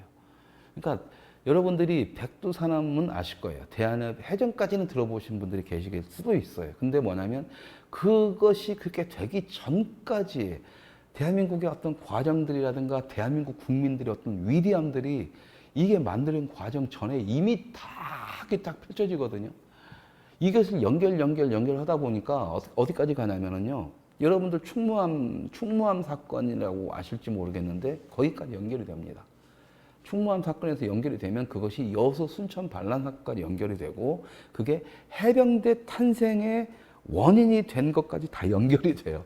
그리고 해군의 창설 이후부터 해서 나중에 전투함의 필요성이 대두가 되고 온 국민들이 들고 일어나서 그 해군 장교들과 장교들도 월급 막 하고 그다음에 막 해군 장교 사모님들을 삭바느질해서 팔고 그다음에 자기 가락지들 다 팔아서 그 돈 다 모아서 미국 가서 고물 배 하나 사가지고 왔는데 거기서 미국인들한테도 온갖 천대 다 받고 근데 그 기관총 있잖아요 그 전투함이야 되니까 막 쏘는 거 배에다 쏘는 거 그거 사야 되는데 그 돈도 없어서 하와이 들려서 거기서 장착을 하는데 또 이제 그 교민들 와서 이제 그 파인애플 농사 지으면서 거의 반 노예 생활을 하면서 모은 돈들 대한민국을 위해서 쓰라고 주고 또 막 그래가지고 와가지고 막 그렇게 되는 과정이 그 다음에 그 여러분들 그거 기억하셔야 돼요. 백두산암이요 장사리 전투부터 해가지고 인천 상륙작전까지 다 참여했던 배였다는 거 엄청난 거니까 대한민국 모든 건국부터 해서 해군의 창설부터 해서 6.25까지 이 모든 시대를 관통하는 게 백두산암 얘기가 되어버리더라고요. 그러니까 이야기가 너무 방대하니까 저도 시나리오를 초고를 딱 털었는데 300페이지가 넘어요. 이건 뭐냐면 거의 반지의 제왕 시리즈 3부작급의 시나리오가 나온 겁니다. 줄여도 100 몇십 페이지가 더 이상 안 줄어들어요. 그리고 저 말고도 한 3분인가가 더 이 시나리오 작업에 이제 뛰어든 걸로 알고 있는데 그 중에 하나인가 2개인가는 완성이 됐고 제 것이 3번째 완성이 되는데 어쨌든 다 실패를 한 거죠. 왜냐면 이야기가 너무 방대하다 보니까 이걸 다 한 장면에 녹이는 건 너무 힘들어요. 저도 인정을 해버렸고, 그러니까 차라리 이 이게 백두산암 얘기는 차라리 TV 미니 시리즈로 만들어야 된다. 대하 시리즈로. 대하 미니 시리즈로 만들지 않으면 답이 없다. 그리고 사람들이 완벽하게 이 백두산암에 대해서 인지를 하고 대한민국 모든 국민들이 그러고 나야 영화가 들어가서 대충 필요 없는 것들 다닥 잘라내고 그냥 말 그대로 그 삭바느질하고 뭐 이런 거 있잖아요. 감동을 주는 것들은 짧게 5분 이내에 들어가도 이야기가 되는데 지금은 뭐냐면 이걸 다 설명하면서 가야 되는 거죠. 그러니까 영화로는 지금 당장 만들어질 게 불가능한. 그래서 이제 시나리오는 써놨지만 5년 전에 써놨지만 힘들죠. 근데 그걸 작업을 하면서 수많은 등장인물들이 있잖아요. 당시 백두산암에 함장도 있었고 해군을 만든 손원일 제독부터 해서 손원일 제독 사모님 이야기 그다음에 저기 충무함 이야기 그다음에 여순 반란 사건 이야기부터 해가지고 막 별 희한한 얘기들이 다 연결되는데 이 수많은 인물들 중에서 주인공을 누구를 설정을 하냐 가장 큰 문제였었거든요. 근데 저는 이제 그 인물들 캐릭터 분석을 하다가 최영섭 그 당시 기관장인가 갑판장이었을 거예요. 근데 기관장인데 갑판장이 헷갈리는 게 뭐냐면 시나리오잖아요. 저는 실화를 만드는 사람이고 그러니까 뭐냐면 요만한 걸 갖다가 주인공을 만들면서 이렇게 이제 극적인 장치를 하고 약간은 이제 왜곡이라고 하기엔 좀 그렇죠. 왜냐면은 이제 이걸 갖다가 그 당시에 알 수가 없고 상상만으로 추구해야 되는 걸 이만큼 만들어 놓은 거기 때문에 왜곡이 아니라 과장. 영화는 과장이에요. 왜곡이 아니라. 그런 과장이기 때문에 그 과장을 막 하다 보니까 그때는 팩트 조사 딱 해가지고 이렇게 하고 했는데 지금은 그때 이 사람이 기관장이었어요, 갑판장이었으면 나도 헷갈려요. 나도 헷갈려. 지금 하니까 그냥 제 영화 속 주인공이고요. 그 영화 속에서는 갑판장이었을 거예요. 막 이렇게 얘기하는 거죠. 그래서 최영섭 대령님 만났을 때도 그랬어요. 아니 막 꼬이니까 충무함 얘기 들어봤냐 그래서 충무함 얘기 못 들어봤는데 하다가 막 얘기 나누다 보니까 맞아 영화의 제일 오프닝에 충무함 얘기가 들어갔던 거죠. 무장공비들 잡고 뭐 이러는. 예, 그랬던 겁니다. 그래서 이제 막 저는 뭐냐면 여러 가지 사건들을 하나의 사건 녹이다 보니까 섞어버리니까 이게 이제 헷갈려 버렸던 거예요. 그러니까 충무함이니까는 백두산함을 띄워야 되니까 함자라든가 충무호나 뭐 이런 것들은 다른 배들에 대해서는 약간 이제 축소를 시켜버리고 이걸 띄우다 보니까 이제 기억에서 사라졌던 거죠. 근데 충무함 말고 또 한두 개의 배가 더 있어요. 그리고 참 그 당시에 보면은 그 당시 한국에 얼마나 그 조사를 하다 보면은 힘들었는지가 나오는 게 당시에 육군 위주로만 했었고 공군은 아예 엄두도 못 냈고 해군을 해야 된다. 삼면이 바다기 때문에 해군을 만들어야 된다라고 해서 이승만 대통령이 손원의 제독을 데려와가지고 중국에서 사업하던 손원이 들어와서 해군 제독 안 치우면서 할 때 당시에 우리나라 해군의 배들은 뭐냐면 일본인들이 쓰고 버리고 가져갈 필요도 없으니까 그 당시 일본은 발전을 해서 이제 흔히 말했던 이제 쇠로 된 철로 된 배를 만들 때 다 버리고 간 것들이 목선이었습니다. 목선. 이 목선을 군용선으로 개조를 해서 썼던 거예요. 그 정도로 우리가 활약했던 거죠. 그래서 저는 오히려 거기에 방점을 찍고 이제 시나리오를 썼던 건데, 그래서 이제 충무함 얘기는 다 까먹었던 거죠, 이제. 그런 것들이죠. 자료를 조사하고 뭔가 하나에 꽂혀야만이 저는 이제 쫙 들어가가지고 하는 건데, 그때 이제 그런 것들을 보면서, 그 최영석 그 당시에 기관장, 갑판장이 있을 텐데, 어쨌든 그 사람을 쭉 끄집어내서 이 사람을 위주로 이야기를 풀면서 내 신화 속의 주인공이 되셨잖아요. 또 실존하시고, 그러니까 꼭 만나 뵙고 싶었어요. 시나리오를 처음에 시작할 때 5년 전에 배진영 차장님한테 자료를 구하고 연락처를 받아서 전화를 드렸는데 너무 바쁘시다고 정정하시는 목소리로 해서 그래서 제가 이제 영화 감독이고 시나리오를 쓰려고 하는데 좀 찾아뵙고 예를 들면 구두로 좀 증언을 좀 받으려고 한다 했더니 자기가 지금 바쁘고 뭐하고 그러니까 어디 KBS에서 뭐 그 특별하게 나온 거 있으니까 그거 보시고 막 이렇게 얘기를 하시는 건데 저는 그거 말고 제가 풀지 못하는 다른 걸 더 하고 싶었는데 어쨌든 그게 2년이 안 돼서 했다가 이번 6.25 70주년 행사 때 이분을 만나 뵙고 다행히 그분 가족들 중에 어떤 분을 아시는 분이 있어서 내가 너무 존경한다고 하니까 그분의 초대로 해서 또 만나서 얘기를 나눴죠. 그러니까 전 영웅을 만나는 자리였고요. 근데 이제 그때 다녀와서 너무 좋았습니다. 그러니까 제가 최영석 함장님을 보고 막연하게 제 영화 속 시나리오, 제 상상 속의 인물로 신화 속에 저한테 이제 신화가 된 그 인물로 보고 있다가 만나서 얘기할 때 정말 소탈하시고 정말 꾸밈 없으시고 정말 나라 생각하면서 젊은이들 생각하시고 진짜 뭐 하나 욕심 없이 그냥 오로지 대한민국 하나를 위해서 자기의 모든 것을 다 바치고 지금도 바치고 있다는 그런 느낌이 들 정도로 몸이 좀 이제 나이가 93세니까 어쩔 수가 없음에도 불구하고 그 나이 치고는 굉장히 정정하시는데 저는 한편 좀 슬펐어요. 그러니까 오히려 이분이 이제 다 내려놓으시고 좀 편하게 여생을 즐기셨으면 좋은데 워낙에 후손들이 얼마나 지질이 못났으면 천하의 때까지도 계속 저렇게 정정하셔야만 될까? 왜 자기가 살아 있어야 자기가 이렇게 증언 막 하고 막 사람들 더 많이 알려주고 이러니까. 근데 그분이 가지고 있는 그 자료들이 엄청 많다고 하더라고요. 엄청 많으신데 그 자료들 중에 일부를 제가 이제 꽂힌 게 몇 가지가 있어가지고요. 주십시오. 제가 어떻게든 만들어 보겠습니다. 제가 어떻게든 살려 보겠습니다. 해가지고 한 2가지 자료를 받기로 했습니다. 아마 그게 오면은 이제 작수 튜브를 통해서 제가 자료 조사를 하고 하면서 아마 지니 PD가 이제 제대로 통째를 메고 그걸 만들어내서 여러분들한테 보여드릴 건데요. 이제 그게 이제 빠르면 가을이나 늦어도 내년 이 정도에 시작이 될 것 같은데 여러분들이 깜짝 놀라실 아주 재밌는 얘기들이 많이 있으니까 기대해 주시고요. 어쨌든 그랬습니다. 그런데 그때 좀 슬펐어요. 우리가 정말 얼마나 못나고 했으면 어르신이 저렇게 약간 좀 편히 쉬시면서 좀 마음 놓고 하셔야 되는데, 근데 이제 그 중에서도 어르신이 하는 말 중에 환하게 주름살이 전혀 없으시면서도 내가 지금 몸이 다 고장났는데 요거 나팔 하나만 멀쩡하다고 그래서 나팔 하나만 멀쩡 지금 해주실 얘기가 너무 많으니까 제발 하고 그렇게 했는데 그게 이제 거기서 저는 느낀 거죠. 이분이 아직까지 해야 될 일이 이야기가 많이 남아 있다는 게 너무 슬펐어요. 그리고 자기는 이제 행복하고 눈을 감아도 여한이 없지만 지금의 우리 후손들 보면 참 마음에서 좀 되게 안타까워 하시더라고요.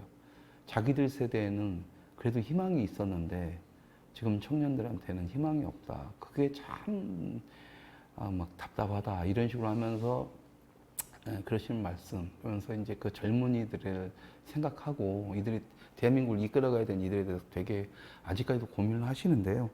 제가 이분에 대해서 더 깜짝 놀랐던 건 뭐냐면 무슨 뭐 어떤 질문을 던지든 다 나와요. 다 나오고 거기에 대한 자료까지 다 제공을 한다고 합니다.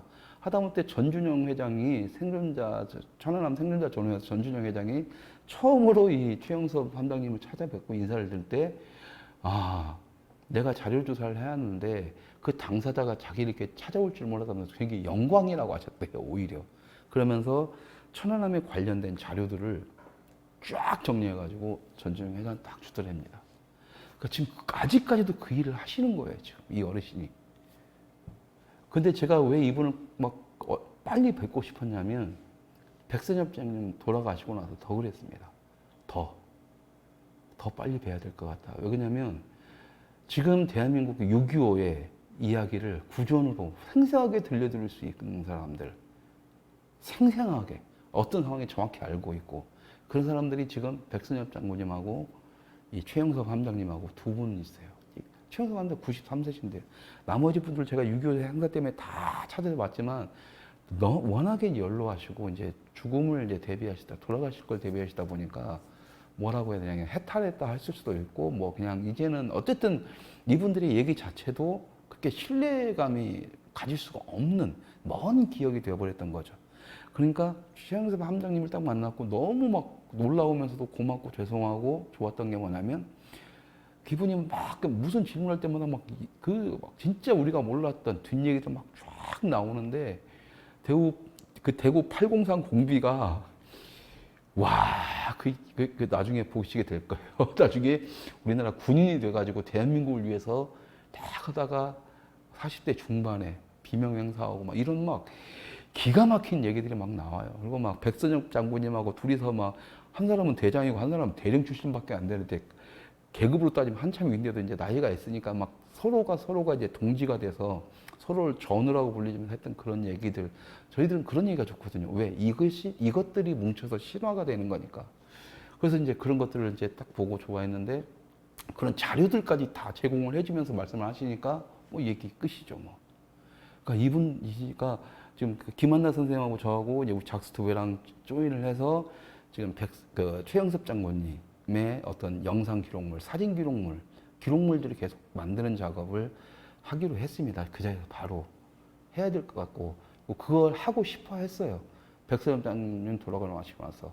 왜 보수 우파는 평소에는 안 챙기다가 돌아가시고 나면 지금 딱 하려고 때 별 기대를 안 했는데 백선엽 장님 가서 저 장례식장, 추모식장 거기에 사람들 꾸준히 오는 거 보고 너무 좋았습니다. 너무 좋아가지고 그렇다면 이제부터 우리가 해야 될 것은 이제 돌아가신 분들에 대해서는 역사학자들한테도 맡기고 살아남은 우리들이 해야 될 것은 살아남은 자에 대한 기록을 남겨야 된다라는 게 제 생각이었습니다.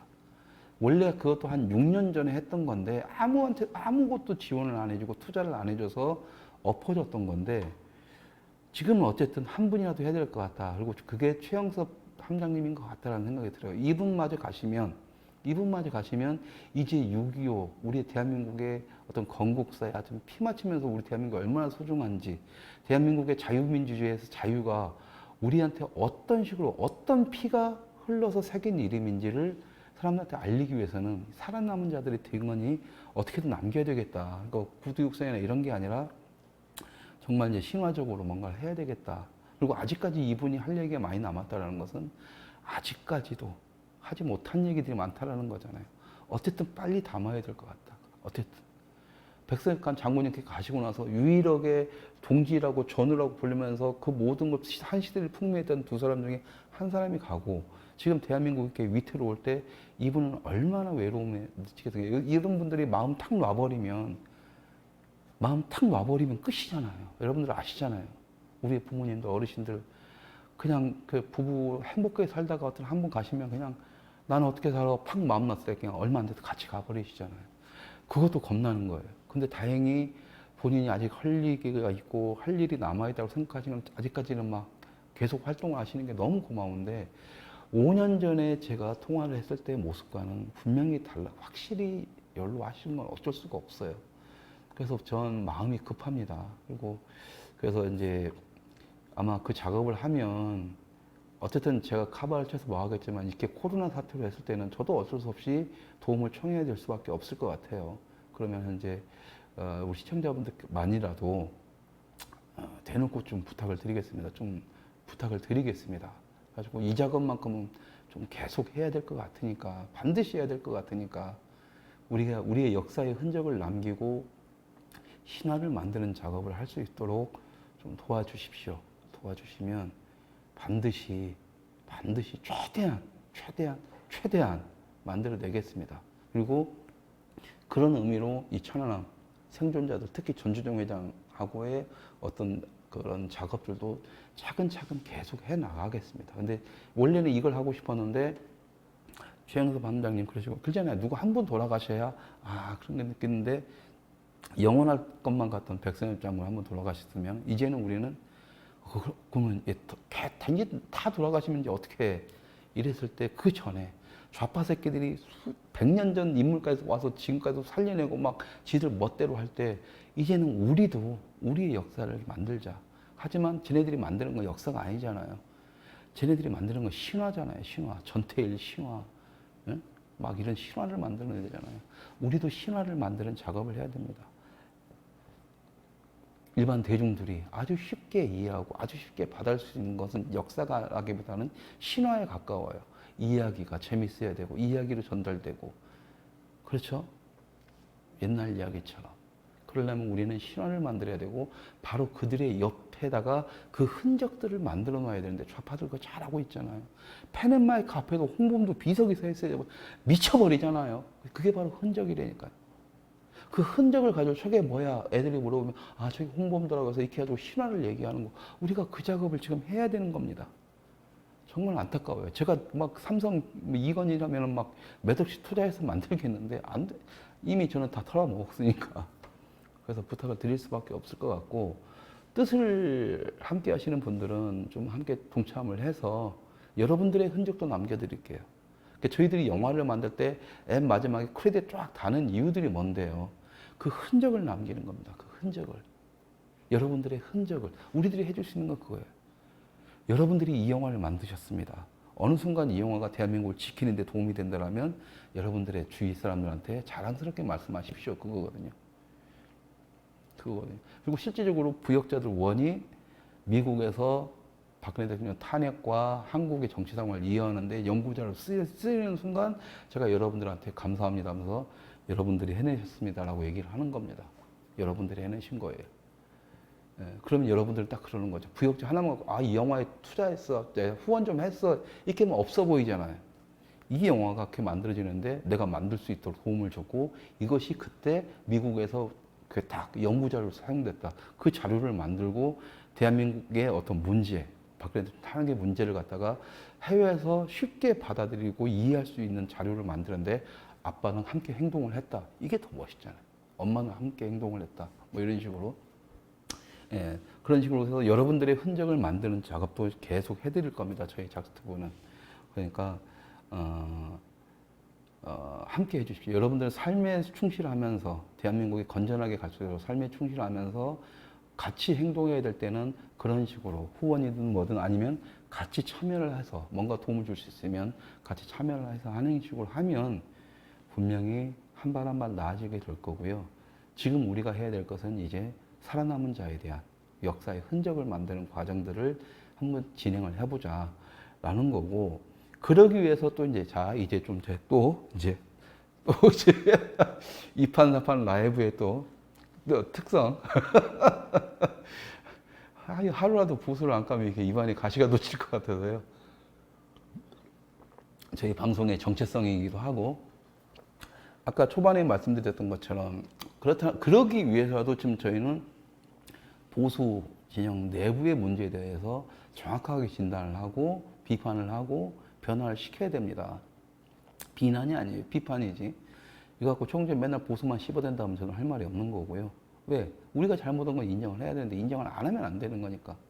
늘상 말하는 것처럼 내가 잘못한 걸 인정하지 않고 왜 남 탓을 하고 자빠졌고, 내가 잘못한 걸 인정을 하지 않고 어떻게 발전을 할 수 있냐라고 했을 때 발전 죽어도 못한 거거든요. 예? 그런 관점에서 말씀을 드리겠습니다. 이 책 소개시켜준 것도 그렇지만은 아까 그 정창욱 씨 얘기를 잠깐 조금만 더 하자면, 초반에 칭찬만 했고 좋은 말만 했지만 내가 나중에 좀 안 좋은 얘기 한다고 했잖아요. 정말 싫습니다. 정말 싫어요. 비판하는 사람들 보면. 뭐 호남 출신이라 믿을 놈 못 된다는 둥.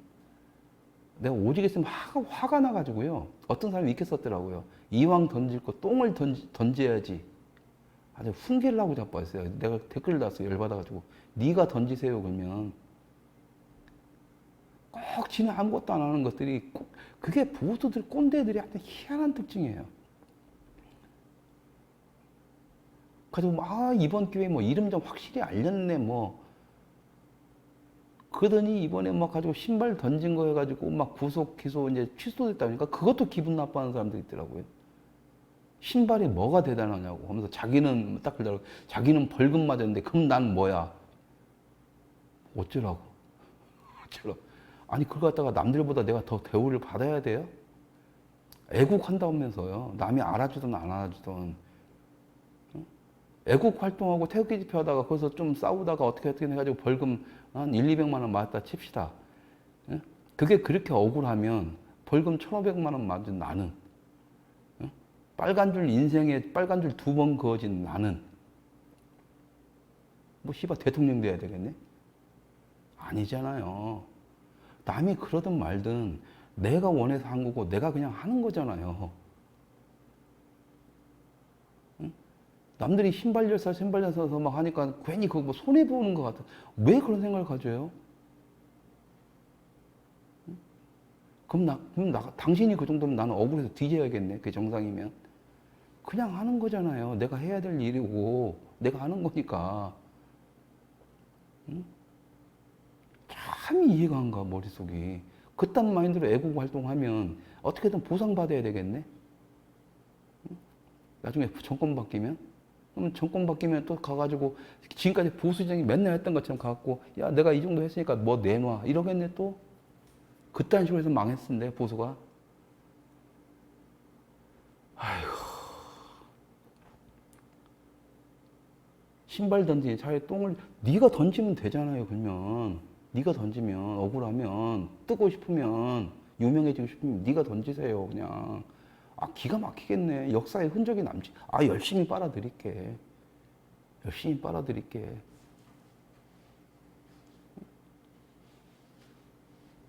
나는 빨간 줄 하면서, 그리고 우파 운동 하면서요. 제일 힘들었던 게 우파 때문에 힘들어요. 우파 때문에. 어찌나 얼마나 멍청한지 미쳐버리겠어요. 보수 진영이 왜 이렇게 멍청한 줄 아세요? 멍청하다는 이유를 설명을 드릴게요. 아주 간단하게. 그건 내 삶에서 당한 거니까 뭐 상관없어요. 그리고 지금 똑같이 그 패턴이 정창욱 씨한테 펼쳐집니다. 전라도 놈. 이왕이면 그거 하지도 않으면서 큰 소리만 치는 새끼들. 그 다음에 시세 많은 새끼들. 뭐 좀 떴다 하면. 아주 기본적인 패턴의 보수 진영 패턴이 지금까지도 그지라고. 이제 좀 정신 차려야 되는데. 왜 거기서 지 벌금 맞은 걸 따져?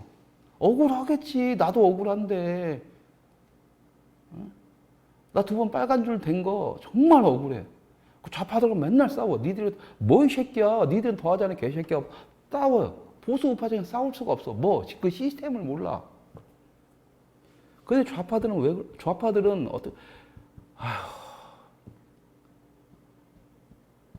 근데요, 왜 이런 싸움을 할 때마다 왜 보수가 나를 더 힘들게 하냐고 말하는지 여러분들이 이해를 하셔야 됩니다. 단지 그런 욕, 몇 마디, 시샘, 오히려 이런 것들은 그냥 기본적인 문제예요. 이건 기본 베이스예요. 그냥 여기서 넘어가면 그냥 그 상관없는데 이 기본 베이스가 무너져 있기 때문에 뭐를 해도 안 되는 거예요. 예를 들어서 이렇게 할게요. 제가 2번 빨간 줄 그을 때 보수 진영을 욕 바가지로 합니다. 저를. 거 봐라. 그럴 줄 알았다. 저 정권에 해먹을 줄 알았다. 뭐 했다. 나 본 사람이 있어요? 그런 놈들 중에서? 나 만난 사람 중에서는 그게 얼마나 허무맹랑한 얘기인지 다 알아요. 상관없어요. 근데 그런 얘기가 기반이 어딘 줄 아십니까? 바로 좌파들의 교묘한 전술에 있는 거예요. 근데 그걸 좋다고 따라가. 그러니까 내가 올드 보수 새끼들은 좌파랑 똑같다고 하는 거예요. 뭔 줄 아십니까? 좌파들은요, 이 새끼를 마땅히 건들 게 없으면 마치 있는 것처럼 기사를 만들어냈고 딱 터트리고 그걸 쫙 돌려요. 거기에 상관이 있는 애들한테 영화 쪽이면 영화 쪽 놈들이겠죠. 사실하고 상관없어요. 그렇게 해서 그걸 딱 한 다음에 그걸로 조져버리면 그러면 사람들은 그걸 퍼나르면서 초공제 개새끼 욕을 하잖아요. 그럼 보수 진영은 뭐냐면 그것만 갖고 보수 진영 저 초공제 개새끼래. 아, 잘 됐네. 아까 기본 바탕 있잖아. 남 잘 되는 걸 못 본 거. 그 기반이 뭐냐. 저 새끼 박근혜 정부 때 분명히 돈 헤쳐먹었을 거야. 헤쳐먹었대잖아. 아, 씹새끼 기분 나빠. 저 새끼가 뭔데? 헤쳐먹으려면 내가 헤쳐먹었는데 왜 저 새끼가 헤쳐먹어? 이거예요. 그러니까 좌파 쪽에서 그 프레임을 짜서 뚝 던져놓으면 사실 여부니 뭐니 상관없고 내 편이니까 우리 보수진이니까 좌파들이 저렇게 씹어대면 뭔가 있겠지 하면서 안아주거나 그걸 찾아보고 이 새끼가 아니네 하면서 안아주고 같이 싸워주는 게 아니라 그냥 딱 들어있다가 아이 씨발 저 새끼 기분 나쁜 이 새끼 죽여버려야지. 그럼 다음에 지가 먹을 것처럼 병신 같은 놈아 그 문학에다 뛰어들어서 또 싸우던가 나 죽이고 네가 먹으면 되잖아. 먹을 게 있으면 내가 박근혜 정부 때 그 혜택 받으면 이러고 살겠냐? 어? 내가 차은택보다 못할 게 뭐가 있어? 씨발 고영태보다 못할 게 뭐가 있어? 미르재단이니 뭐니 그런 시스템 제안 내가 했는데 바로 너희 같은 새끼들 때문에 그런 거든. 돈만 헤쳐먹으려고 하는 새끼들 때문에. 근데 좌파들은 그렇게 해요. 팩트가 중요치가 않아요. 근데 법원은 좌파들의 언론 내용 가지고 판결을 내려버리니까 개쓰레기가 돼버리는 건데 그래서 마치 이제 판결을 받고 나니까 이제 난 답이 없는 거예요. 뭐 씨발 법적으로 나는 진짜 개새끼가 돼버렸는데 벌금 1,500 물고 그다음에 그 전에 뭐 빨간 줄 하나 이거 하나 빨간 줄 2개 딱 나는 떳떳해요. 그 빨간 줄 2개 중에서도 나는 첫 번째 것은 씨발 그때 여러분들 지금 연락이 윤미향 까고 있지만 난 그 당시에 정대협 까던 거 그리고 정대협을 만들고 뭐 했던 그 이미경이라는 년 까는 거였어요. 위안부의 글 가지고 근데 그 위안부의 글을 삭제시키고 허위사실 유포해서 빨간 줄 그어버리고 120시간 사회봉사 활동 강제로 하고 도역을 달았던 거지. 자, 그리고 나서 이번에 박근혜 정부 때 화이트리스트 빵 터지면서 그 단체 이름 딱 들어가고 그 윤준이랑 그 개 잡종식 배신자 새끼가 때문에 내 이름 거론되고 뭐하고 해가지고 거기서 또 이제 그걸 갖다가 씨발 저기 좌파 쪽에 뉴스타파 쪽에 흘려가지고 최성호이 개새끼가 나를 고소고발 해가지고 최성호가 이제 뉴스타파 쪽에 고소고발 해가지고 그것 때문에 벌금 1,500 맞았어요. 이제 길게 얘기는 안 할게요. 어쨌든 난 떳떳해요. 그런데 문제는 뭐냐? 좌파들이 그렇게 해서 언론 플레이를 딱 하잖아요. 보수 새끼들은 그 언론을 그대로 믿어버린다는 게 문제예요. 팩트 체킹? 말로는 팩트 체킹 필요 없어요.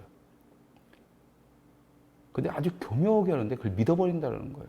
근데 이번에 정창욱 사건 내에서도 지금 그렇게 얘기를 합니다.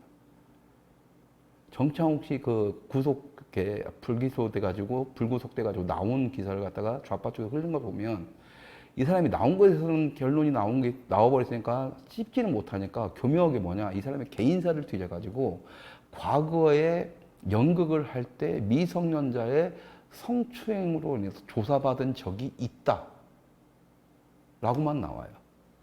그러면 사람들이 뭐냐 이 새끼 인간성 이상한 놈이네 그래서 전라도 놈이야. 그 다음부터는 뭐냐면 보수 진영에서 지들이 알아서 뇌피시를 돌려가지고 이 새끼를 쓰레기 만드는 거야. 아까 그 무조건 잔소리하는 놈이나 무조건 저 새끼 이름 좀 알렸다고 아우 짜증나는 놈들이야 다. 그때부터 이놈들이 그 쓰레기들이니까 자기들은 뭐 대단 자기들이 진성 보수 젖가는 소리는 보수의 암적인 이 존재 같은 새끼들이 바로 그때부터 자기들 뇌피셜 굴리기 시작하는데 그걸 믿어버리는 거야. 과거에 이런 놈을 갖다 어떻게 씹어가지고 뭐 열쇠로 만들지 뭐 이런 쓰레기들 그러면서 딱 그런 거야. 벌금 맞은 나는 법적으로 벌금 맞고 난 진짜 제대로 애국 갈등했는데 웃기는 소리가 빠졌네. 그러니까 기사를 말장난하면 말장난이 그대로 넘어가는다니까. 영어 전쟁에 대해 전혀 모르는 놈들의 문제인데 이게 자 성추행으로 조사를 받은 적이 있다 미성년자를. 그래서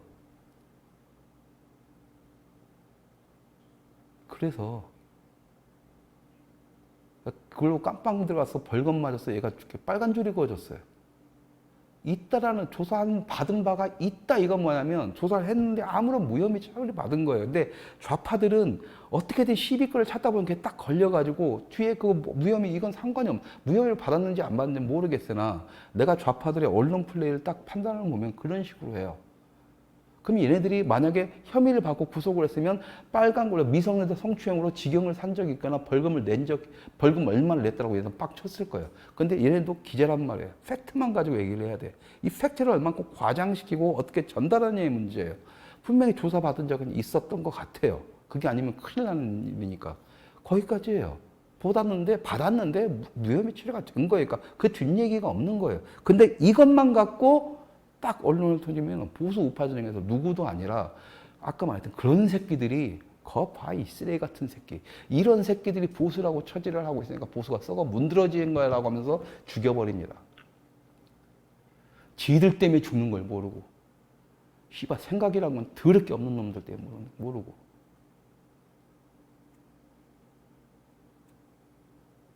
벌써부터 그런 얘기가 나오는 거예요 지금. 그러니까 여기서 제대로 싸우는 사람들은 좌파들은요 이제 그렇게 싸울 필요가 없다니까. 좌파들 중에서 지금 우파 쪽 욕하고 막 비난하고 이런 사람들 봤어요 여러분? 비난 안 해요. 그냥 무시하는 거예요. 개무시. 왜 지들끼리 알아서 망하는데 뭐. 그래서 그래? 이번에 또 정창욱이 그래? 여기서 막 열쇠를 띄워주려고 해? 그래 야 찾아봐. 예전에 미성년자 조사받은 적 있대. 야 그거 띄워. 딱 던지잖아요. 좌파들 띄울 필요가 없어. 우파들이 알아서 띄워버리니까. 우파들이. 미스 프레지던트 영화 때도 그랬잖아요. 야 이거 띄워야 되는데 저 태극기집 어르신들 병신 만들게. 알았어. 유일하게 한겨레 신문 한 군데서만 미스 프레지던트를 홍보를 했단 말이에요. 왜 그랬는지 설명을 줘야 돼. 그래서 안 된다 내가 막았더니 나보고 개새끼라고 저 새끼가 뿌락치 분석 그러면 이것이 박근혜 대통령을 위하는 영화라는 증거를 보인다는 것이 한겨레 신문 그 기사예요. 영화 잘 만들었다는 기사. 박정희가 잘했다는 게 아니라 영화 잘 만들었다는 기사였단 말이에요. 그게 거짓말이에요? 아니요. 뒤에도 입장에서 영화 잘 만들었겠지. 박근혜 까는 걸로. 어이가 없는 거죠.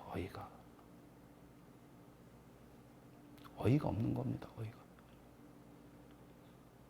YTN에서 극우 강사라고 딱 소문에 딱 광고 한번 때리니까 뉴스 기사 한번 때리니까 그다음부터 모든 강의가 다 취소돼 버리는 거예요. 보수 진영에서는.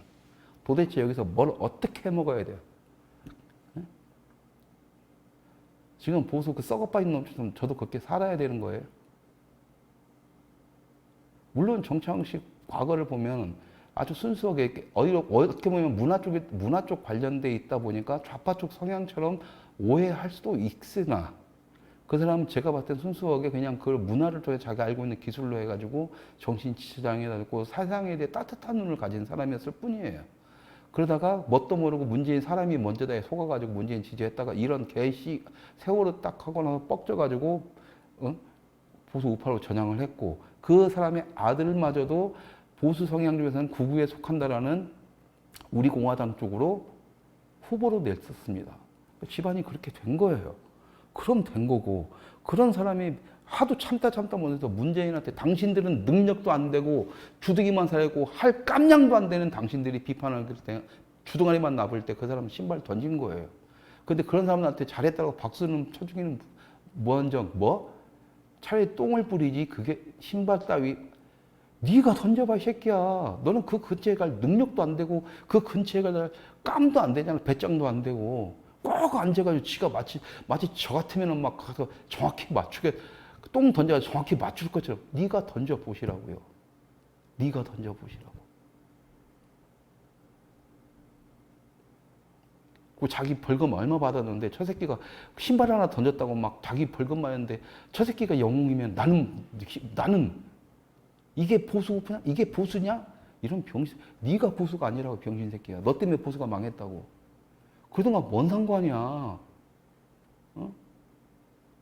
아니 좌파 놈들하고 싸우다 보면 벌금 낼 수도 있고 뭐 또 네가 뭐 바라고 싸우는 게 아니야. 네 갈 길 가. 나도 내 갈 길 가는 것처럼. 그래서 박수 보낼 때 있으면 박수만 쳐주자고. 구구강사야 하면 와, 이 새끼 진짜 좌파들이 구구강사라고 보니까 제대로 보수 우파 성향 가르치네. 야, 데려와. 더 가르쳐줘. 야, 너 쟤네들이 인정한 놈이니까 와서 강의 좀 해. 이게 정상 아니에요? 근데 저 새끼, 야, YTN에서 구글에, 씨, 불안한데? 이게 좀 당신은 이제 정치대에 너무 많이 꼈으니까 당신이 좀 빠지고 다른 사람 쓸게요. 이런 개씨바. 그럼 뭐라고? 싸우지 말라고? 그러면 씨바 똥 네가 던지던가, 하다못해 신발만이라도 네가 던지던가. 벌금 그렇게 억울해? 응? 벌금 그렇게 억울해? 후원금 모아서 받아가요. 떳떳하게 나 이런 후원금 받았다고 해서. 저도 벌금 1,500 나왔을 때 깜빵 들어가 살라고 했다니까. 6개월 나오더라고. 벌금이 1,500이다 보니까. 들어가려고 해서 저희 내무부장관한테 얘기를 해서 돈 안 받겠다. 돈 못 모은다. 와이프가 이제 돈 어떻게든 모아보겠다는데 분명히 얘기했지만 저는 와이프한테 이제 와이프가 번 돈은 가능한 한 안 쓰기로 했습니다. 가지고 저는 어떻게든 제가 벌어 쓰고 없으면 안 써버려요.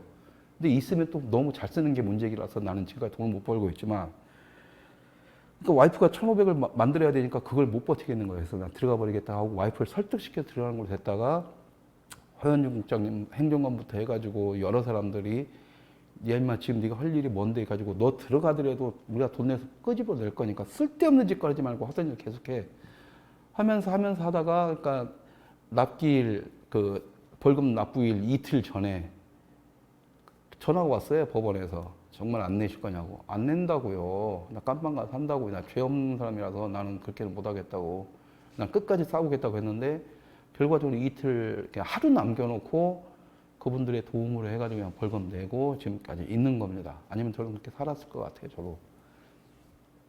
그러니까 그런 사람들은, 저한테 도움 주신 분들은 뭐냐면 다 조용하신 분들이에요. 티 안 내고. 정말 고맙죠. 왜 저한테 연락도 안 해요. 근데 저도 이렇게 살다 보면 또 연락을 못 하고 이러면 저도 죄송스럽긴 하죠. 근데 그분들이 뭐라고 말을 안 합니다. 조용히 있고 조용히 가시는 거지. 정말 고맙죠. 저는 그런 분들이 고맙고. 그리고서 뭐 그런 것도 있지만 어쨌든 저는 그걸 갖다가 티 내려고 한 것도 아니고 티를 내고 싶지도 않고 굳이 그거 뭐 당연히 열 받지. 열 받는 건 있어요. 그럼 열 받는 것에 대해서 정확한 문제점을 얘기하면 돼. 왜 이래야 되는지.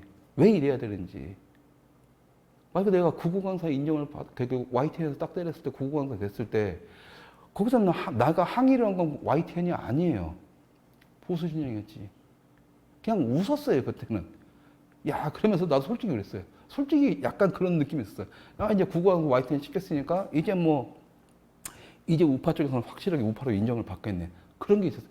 하도 형 붙잡고 뭐 연결해서 그 전에 좌파들이 뿌려놓은 언론 플레이 이런 걸 해가지고 내가 뭐 전북 김영환 주사파라고, 주사파 똘만이라고 이렇게 보수 우파에 소문을 퍼뜨렸기 때문에, 돈만 밝히고 이런 놈이라 소문 퍼뜨렸기 때문에 오히려 우파 극우 강사 이러니까는 내 우파적 성향을 인정받은 거잖아요, 좌파한테.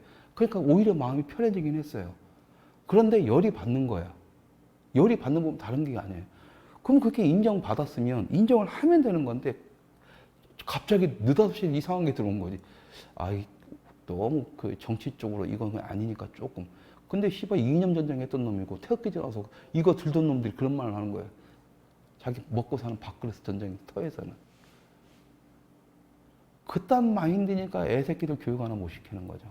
지들이 못 시키면 나 같은 강사 불러다가 딱 시켜주면, 그때 우리가 국어강사 찍혔던 게 조인희 선생님이 부산에 했던 건데 시장경제 강연이었습니다.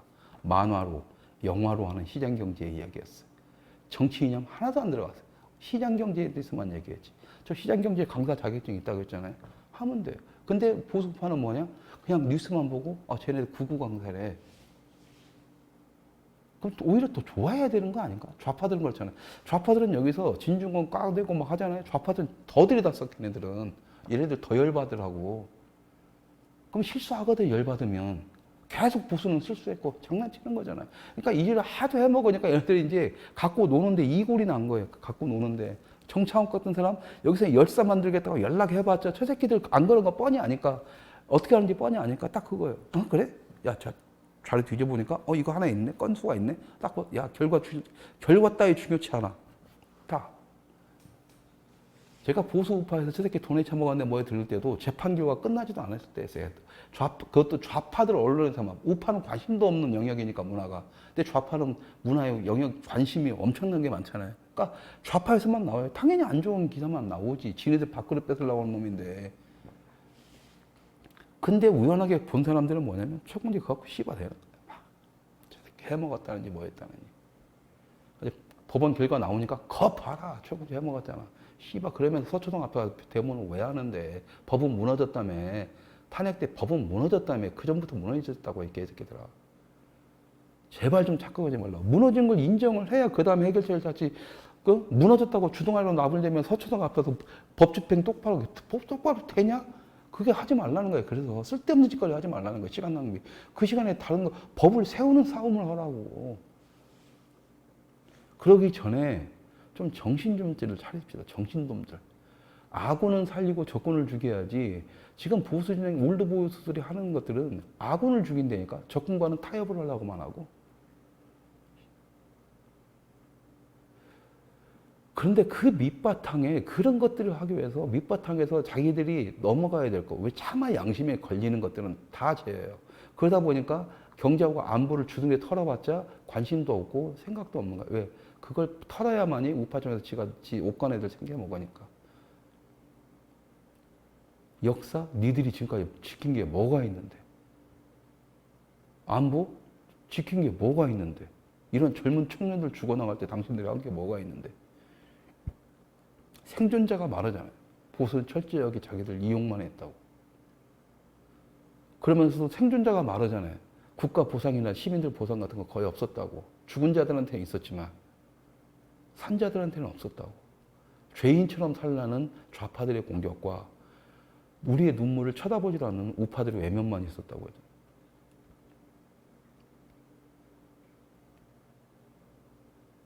뭘 잘했다고 그렇게 큰 소리를 치는지 모르겠어요. 뭘 잘했다고. 응? 역사 얘기 조금 하면은 우리가 어쩌다 역사를 왜 폐기했는지 아십니까?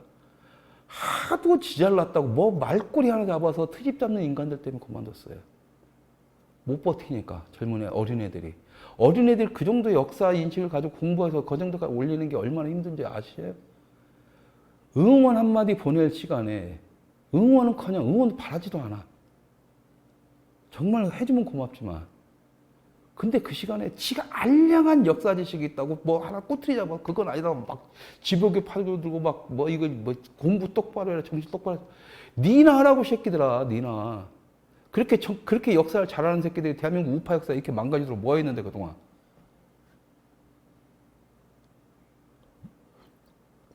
어떻게든 시비 걸고 어떻게든 꼬투리를 걸려고 하는 이 멋 같은 근성을 보수진영이 버리지 않으면요. 답 안 나옵니다. 아까 말했던 문화전쟁을 왜 여러분들 중요시 했을 때 그 중에서 용어전쟁을 여러분들한테 얘기했잖아요. 왜냐하면 기본적으로 텍스트 용어에서 많이 벗어나지를 못하니까 여러분들이. 자, 간단하게 설명을 이렇게 다시 한번 설명을 드릴게요. 왜 용어전쟁을 여러분들이 이해를 하시냐면 용어는 무기입니다. 하나의 단어는 무기예요. 이 무기를 갖다가 대중들이 쉽게 받아들여가지고 확 꽂혀야만이 대중들이 쉽게 가요. 근데 왜 보수진영에서 이 문화전쟁에서 용어전쟁을 하지를 못하느냐. 일단은 제가 그랬잖아요. 좌파들이 안 좋은 것만 우리한테 넘기는데 우리가 그걸 못 버리고 계속 써요. 새로운 용어를 만들 생각을 안 해. 근데 더 웃긴 게 뭔지 아세요?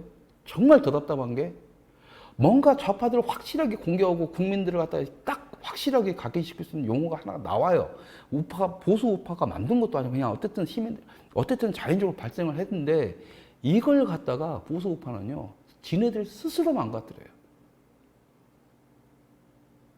자, 맨 처음에 언론에서 예를 들어서 이렇게 할게요. 이번에 우한 폐렴 가지고 얘기합시다. 우한 폐렴 맨 처음에 언론에 갔을 때 우한 폐렴이었어요. 중국에서 나온. 근데 거길 갖다가 보수 진영에서 뭐라고 했어요? 일주일 지나는가 우한 폐렴, 중공 폐렴, 우한 코로나니 뭐니 막 해주고 지들끼리 뭔가 새로운 단어를 만들어 지들끼리 막 분산을 시켜버려. 결과는 뭐예요? 지금 그냥 코로나예요. 왜? 우한 폐렴이면 우한 폐렴 하나만 딱 해가지고 이걸 계속 해야 사람들 그냥 정부에서 코로나로 바꿔라 하더라도 사람들 입에 붙어버리면 우한 폐렴 이렇게 돼요. 그게 용어 전쟁의 무서운 점입니다.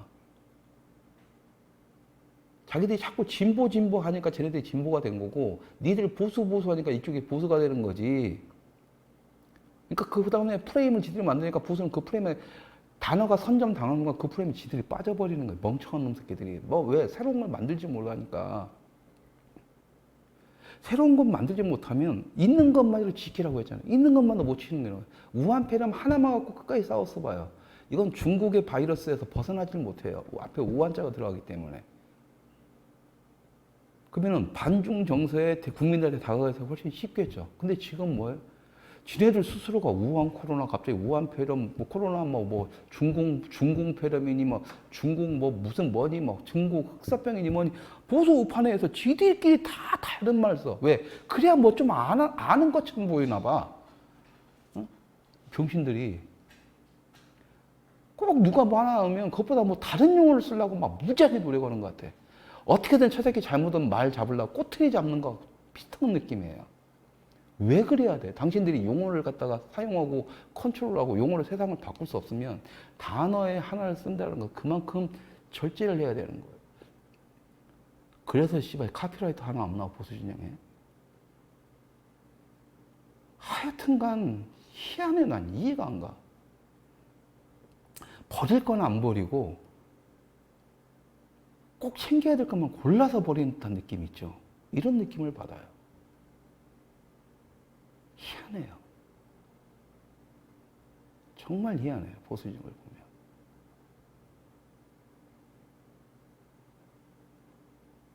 그런 모든 기반들이요. 그러니까 정창욱 씨도 그렇고 이 천안함도 그렇고 연평해전도 그렇고 김한나 씨랑 얘기 딱 들어보면 하고 저도 누가 막 나한테 막 좀 나이가 어린 분이 저한테 막 여자분이라 하더라도 저한테 오빠 하면 저 거부하는 사람이거든요. 그러지 마시라고. 가지고 막 너무 열받게 계속 오빠 하면 짜증내면 이 사람은 인연 끊더라도 기분 나쁘게 내가 오빠 소리 듣는 걸 별로 안 좋아해서 난 오빠 소리는 술집 아가씨들한테까지 막 걔네들한테만 허용하고 다른 사람 허용하지 않으니까 그냥 최 감독님이든 그냥 다른 존칭을 좀 써달라. 아니면 그냥 야 그러던가 오빠라는 말 쓰지 마라 이래버리거든요. 유일하게 허락한 사람이 제가 김한나 선생이에요. 왜? 너무 외로워 보이니까. 너무 외로워 보이니까.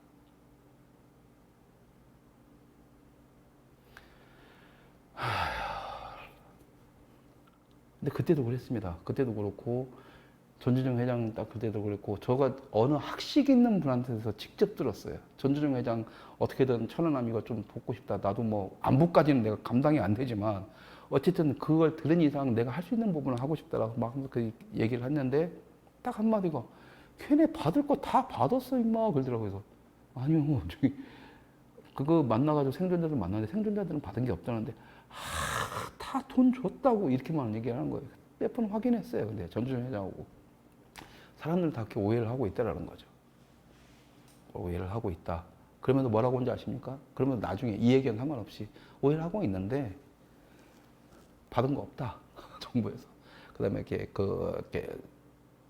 치료받은 사람, 이렇게 다쳐가지고 치료받은 사람, 그다음에 죽은 자들에 대한 이건 국가 보상이 다 끝났고 하지만 산자들에 대해서는 그게 없다.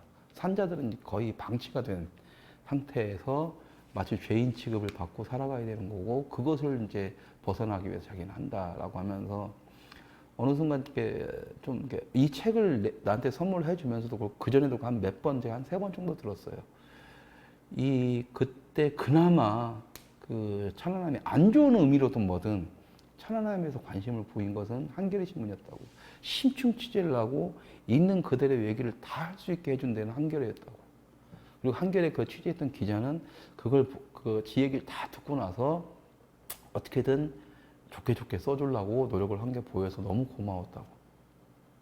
이런 사람마저 차라리 한겨레 기자한테는 고맙다고 얘기를 해요. 근데 보수 우파 쪽에는 없죠. 근데 제가 이렇게 말하면 또 이제 전주영 회장이 좀 궁지에 몰릴 거니까 그건 아니고요. 이 책은 철저하게 참 감사한 마음으로 대한민국 국민들한테 감사한 마음으로 쓰여졌습니다.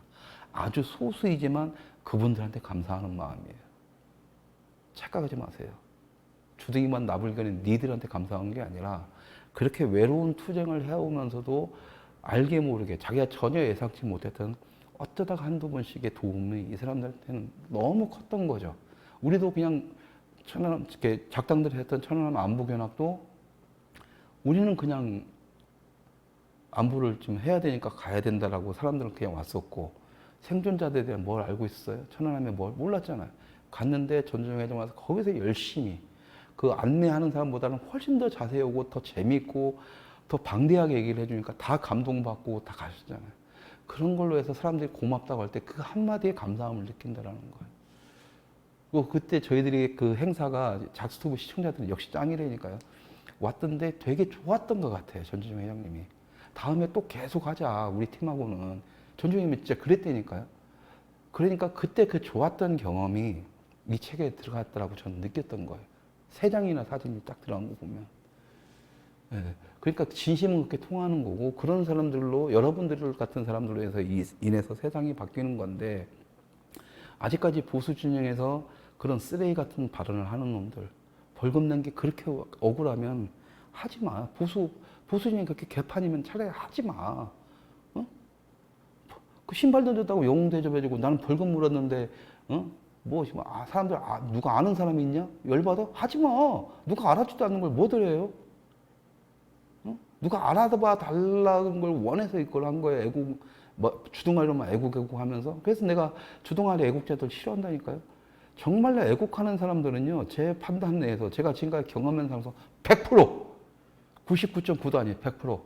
주둥이에 애국 달고 다니는 새끼를 치고 애국 활동하는 제대로는 나 못 봤습니다. 죄송합니다. 왜? 당신 같은 그래요. 벌금 얼만데? 내가 줄게 차라리. 내가 줄 테니까 그 돈 받고 이 사람 나가세요 그냥. 보수 활동하지 말고 애국 입에 달지도 마세요. 쪽팔려 주세요. 애국이란 단어를 당신 같은 인간들이 망치니까. 정창욱 씨가 애국자다. 나는 애국자다 이러면서 신발 던졌어요. 문재인 정신 차리라고 던졌지. 착각하지 마세요. 애국은 평소에 그냥 주둥아리 나불거지 않고 평소에 하면 되는 거지. 어떤 가지고 벌금 맞아가면서 이게 애국이다. 그런 거 아니에요. 근데 그런 걸 보는 능력도 없잖아요. 당신 또 그 기사 보고 나서 그런 거보다 어떻게든 이 새끼 흠집 내가지고 나보다 잘나는 걸 못, 그딴 마인드일 거예요. 그게 애국이에요, 그러면? 아니잖아요. 나는 내가 아무리 신놈이라도 내 영역이 아니고 거기서 어떤 실적을 내면 존경한다니까 좋아하고 예를 들어서 가세현 같은 경우에도 문학 전쟁을 건들기 때문에 이 개새끼들 하면서 욕하는 거지 강용석이 변호사 가지고 뭐야 그냥 자꾸 막 싸우고 이러는 거 나 반대 안 한다고 했다니까요. 안 한다고 했잖아요. 가세현 방향성 대중적이고 좀 약간 쌈마이틱하게 B급 병설을 잡으면서도 좀 약간 그 중에서 보수 우파의 니즈에 맞는 뭔가 조금 그렇게 가는 거 좋다니까요. 니들만 아니면 그 인간들만 아니면 문화전쟁만 안 건들면 각자의 영역에서 각자의 일을 하면 되는 거니까 뭔가를 바래? 아이고 슈퍼챗을 봐가지고 돈을 끌어모아도 뭔 상관이야. 잘 쓰면 되는 거지. 응? 단편 영화 찍는다고 몇 억씩 모아가지고 몇 천만 원 쓰고 나머지 꿀꺽 해먹는 거 그건 아니잖아요. 물론 주는 사람 당신 그동안 했으니까 돈 먹더라도 신경 안 쓸게 라는 것을 할 수는 있지만 뭐 그것은 그 사람들의 몫인 거고 어쨌든 그렇습니다. 그러니까 김용호가 다른 걸로 10억을 해먹든 몇 억을 해먹든 했으면 나는 안 거든. 그걸 뭐로 해? 아우 능력 있네. 나도 저렇게 돈 벌면 진짜 좋은 일 많이 할 수 있을 텐데 이 정도 선에서지만 그 새끼가 과연 그 돈 갖고 좋은 능력, 좋은 일을 할 것이며 그 새끼가 영화를 했으면 그 좋은 일을 할 놈이면 10억 갖고 저 좋은 영화를 만들었겠죠. 그것 때문에 나는 비판을 하는 거죠. 아닌 놈한테는. 그렇습니다. 그런 거 똑같습니다. 제발 정신 좀 차리세요. 보수지들. 지금 우리가 해야 될 게 뭔지 그리고 좌파들하고 싸우려면 좌파들 정확히 아셔야 돼요. 맨날 그렇게 좌파들이 짜놓은 프레임에 허우덕거리고 용어 전쟁에서 허우덕거리고 벗어나질 못하고 우리끼리 지들끼리 뭔지도 몰라가지고 지들끼리 막 좌충우돌 하면서 지들끼리 와서 죽어버리고. 살짝 해가지고 니들끼리 자중질환 일으킬 수 있게 정보 하나 툭 던져주면 좋다고 그거 갖고 싸워가지고 내부에서 네 분이나 불러일으키고 서로 죽이러 앙앙거리고. 자기는 애국만 하면서 애국제도 아니고 뭐 이런 놈들 해가지고 자기는 뭐 이거 했는데 저놈은 지금 나보다 못한 건데 저 새끼는 왜 유명해졌냐? 당신도 그런 행동을 하면 되잖아요. 차라리 그 시간에 분석을 하죠. 자기는 벌금 맞아가면서도 애국 활동했는데 왜 사람들이 자신을 몰라주고 저 사람은 그냥 먼저 엉뚱히 나와가지고 신발 하나 던졌는데 영웅 대접받고 기분 나쁘다고. 근데 센터 까보자고요. 당신 센터 까면 당신은 태극기 집회 나온 것밖에 없지만 내가 본 센터로는 이 사람은 시민운동부터 해가지고 정신지체아들부터 돕고 북한 인권운동도 했고 남북 함께라는 운동도 하면서 쫙 하면서 쭉 가면서 세월호 납골당 반대하면서 가정에서 이틀 동안 컨테이너 박스에 잠자면서 거기서 그거 막겠다고 지금 몇 년째 싸우고 있고 자기 자식 잘 키워서 공화당 공천까지 내게 하고 쭉 그렇게 살아왔어요. 자, 센터 까보자니까. 누가 그래요? 사람들이 바보가 아니라니까요. 이 신발을 던진다고 했더니 신발을 던지기 전까지의 행동들과 결과물들이 있어서 던질 용기가 생기는 거예요. 당신은 그런 용기조차 없었던 거야. 그러니까 벌금 따위나 맞지. 난 쪽팔려서 벌금 얘기 안 하겠다. 몇십만 원, 한 돈 100만 원 맞았으면 씨발 깜빵 들어가지. 꼭 그렇게 죄인이 되어야 영웅 대접 받냐? 깜빵 들어갔다 와고 구치소 갔다 와야. 아 씨발 그럼 지금 세상에 어쩌라고? 그러니까 지는 죽어나가. 그 지는 벌써 피할 복리 하고 있다는 게 딱 그래 나타나잖아요. 응? 합법적으로 보수는 그래 병신 같은 소리 하고 있네. 그러면서 법치가 무너졌단 말이야. 왜? 응? 그리고 이 사람이 이렇게 신발을 던졌어. 국민 저항권이라는 게 있어요. 그거 풀면 돼. 법적인 문제는 변호사가 알아서 할 문제예요. 법원에서 알아서 할 문제고. 당신이 거기서 법적인 문제니 뭐니 불법적인 따질 문제가 아니라고. 대통령한테 신발 던진 게 불법이냐고. 폭행일 수는 있으나. 하여튼간, 그러니까 남 잘 되는 꼴 못 보는 것들은 올드보스이 더한 것 같아요. 좀 박수 좀 보내고, 응원도 좀 보내고, 저 새끼들이 죽이겠다 덤벼들면 그냥 단순하게 이 생각 못 하나? 좌파들이 저렇게 공격을 해야 되네? 우파 쪽에서 아무도 안 하는데 좌파들은 무조건 하네? 이 새끼가 뭐지? 하면서 일단 좌파들이 공격 오니까 저 새끼들이 데미지 입었다는 거네. 그럼 우리 편이라면서 좀 안아주려고 좀 하던가. 님이 여기 와가지고 뭔가 조금 실적 내고 뭔가 좀 이뤄놓고 사람들한테 반응이 좀 욕하게 바빠. 지금 김영미 씨도 힘들어 하잖아요. 그러면서 이제 막 한번 병원에 얼마 전에 가지고 방송 안 했던 게 그 악플러들 때문에 악플러라고 표현을 하지만 악플러가 아니라 바로 그런 보수 우파 꼰대 새끼들 때문에 그랬다니까. 돈 좀 후원했다고. 야, 임마, 그랬으니까 이가지고 좀, 소초동 집회 선거 부정 확실히 네 입장을 밝혀라. 안 밝히면 어쩔 건데. 그럼 다시 돈 내놔라. 돈 돌려준다니까. 착각하지 말라니까요.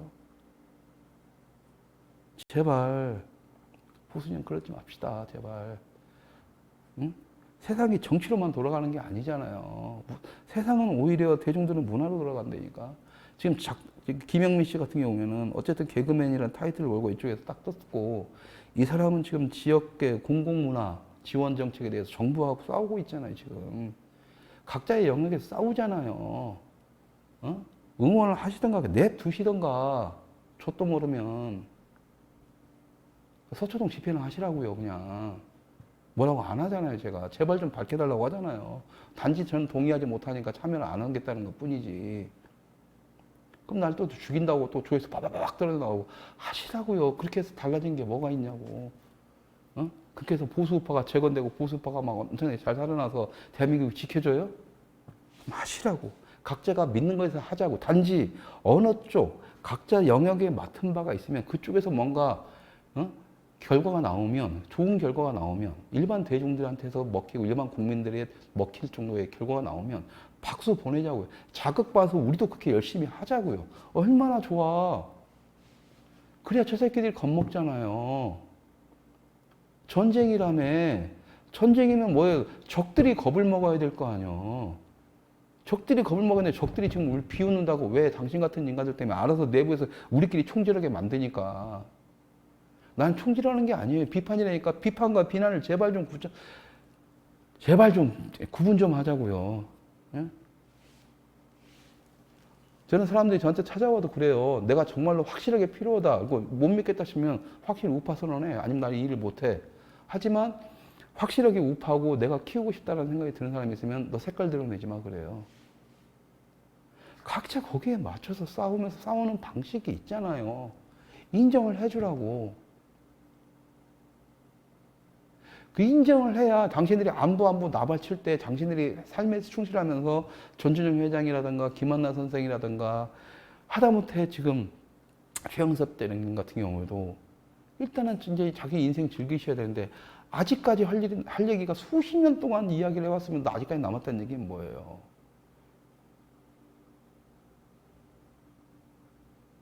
참 창피한 줄 보수 우파는 창피한 줄 알아야 된다니까요. 그 양반이 태어나서 6.25를 맞을 때까지 그때 30년 가까이 살았던 것보다 그 이후에 지금 6.25부터 해가지고 6.25 전쟁의 영웅으로서 지금까지 얘기했던 게 그 인생보다 2배의 인생의 시간을 살았어요. 그럼에도 불구하고 할 얘기가 남았다? 이건 우리가 각성을 해야 될 문제입니다. 그렇게 역사 잘한다는 새끼들이 조금 뭔가 해봤어야 되고, 그렇게 애국애국 한다는 새끼들이 그런 영웅들의 이야기를 작업을 그렇게 안 할 수가 없고, 그렇게 안보파리하던 새끼들이 제대로만 했으면 그 양반들은 지금 모든 인생 다 하고, 아, 대한민국 됐다. 이제 내가 할 얘기 다 했다. 이제 니들이 하라 하면서 남은 인생 즐기셨어야 돼요. 이 풍요로운 대한민국에서. 그 풍요 니들만 즐겼잖아요, 십새끼들아. 그 배때기 기름 불러가지고 아직까지 정신 못 차려가지고 아직까지도 그 지랄을 하고 있어요. 정신 차리세요. 제발 좀 정신 차리세요.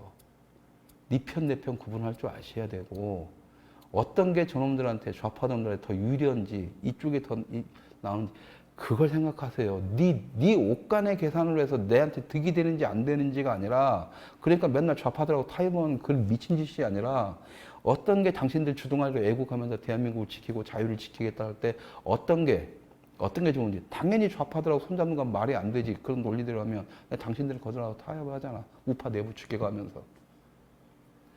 좌파 언론에서 한번 딱 치면 그거 갖고 지랄지랄거리면서 분명히 봐보세요. 응? 이번에 정창욱 씨 얼마 안 갑니다. 얼마 안 가요. 이런 분위기. 딱 띄워주는 분위기. 황교안이 그때 투블럭 그렇게 얘기했을 때 그때 대중들 쫙 관심 돌아갔을 때 그거 판 키우자고 했을 때 그거 씨발 딱 보수 쪽에서 그거 되게 치치 대표가 어떻게 그 밑바닥에 뭐가 있는지 아세요? 좌파들하고 타협했던 겁니다. 분명히 황교안이 그렇게 인기 확 급상되면 돼버리니까 눌러야 돼요. 무슨 말씀인지 아시겠어요? 그 미친 짓거리를 보수 우파 내부에 우리가 알아서 하고 있다니까요. 정창욱 씨 문재인 신발은 그 사람이 당신들 벌금을 내고 끝난 것보다 더 큰 의미가 있다고요.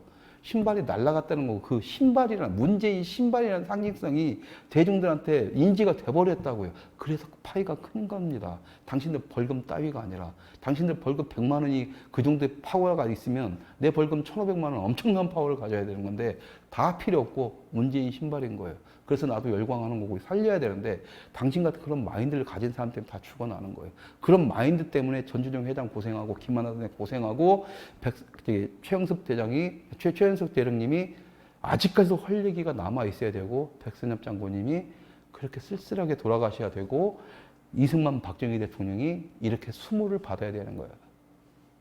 이해 못 하시겠죠? 이해 못 하니까 그 짓거리 하고 있겠지. 아직도 그 짓거리 하고 있겠죠. 하지만 세상은 바뀝니다. 전준희 회장이 이 책을 보는 것도 그렇고 아직까지 최영섭 대령님은 건강하게 할 얘기를 하고 계시고 그 와중에서도 정말 숨어있는 애국자들, 숨어있는 활동가들, 숨어있는 시민운동가들, 숨어있는 시민들이 여러분들이 쓸데없이 말하는 샤이보스 그딴 게 아니라 주둥아리로만 가지고 자기 니즈만 찾고 미국 놈들 뻔따 가지고 딱 해가지고 샤이보수 개새끼들이 아니라 지껏 이득만 찾는 그런 샤이보수 따위가 아니라 정말로 숨어있는 시크릿 보수들이 있어요. 시크릿 보수. 샤이는 씨발 쪽팔리면 하지 마. 하지 말고 시크릿들이 있단 말이죠. 이런 분들로 인해서 대한민국은 버텨나갈 겁니다. 당분간은. 그런데 이제는 제발 전쟁에서 이제는 전쟁이라는 건 이미 다 아실 거니까 전쟁에서 이기는 방법이 뭔지를 아는 최소한 전술 전략까지는 아니더라도 씨발 그 게릴라전에서의 이기는 방법만이라도 조금은 한 번 더 생각해보는 시간이 됐으면 좋겠다라는 말씀을 하는 거고요. 분명히지만 우리의 싸움은 우리가 살아가는 이 모든 것들이 하나하나의 역사입니다. 하지만 역사라는 것은 우리의 이야기를 누군가 기록으로 남겨서 공식 문서화의 역사가 되는 거지만 우리는 그런 사람들이 아니에요. 그래서 우리가 만드는 것은 역사적 흔적이 되어야 되는 거고 역사의 신화가 돼요. 역사가 아니라 그 흔적을 기준으로 한 신화가 되어야 됩니다. 우리는 신화를 만드는 작업들을 해야 돼요. 역사와 신화가 공존이 되는 사회가 우리가 국민들로부터 자유민주를 아주 지키는 문화적 영역에서의 모양새입니다. 이 점을 좀 알아봐 주시고 그 역사는 위대한 사람들, 영웅들의 이야기만 기록되고 승자의 기록만이 위대하게 보이지만 신화는 그게 아닙니다.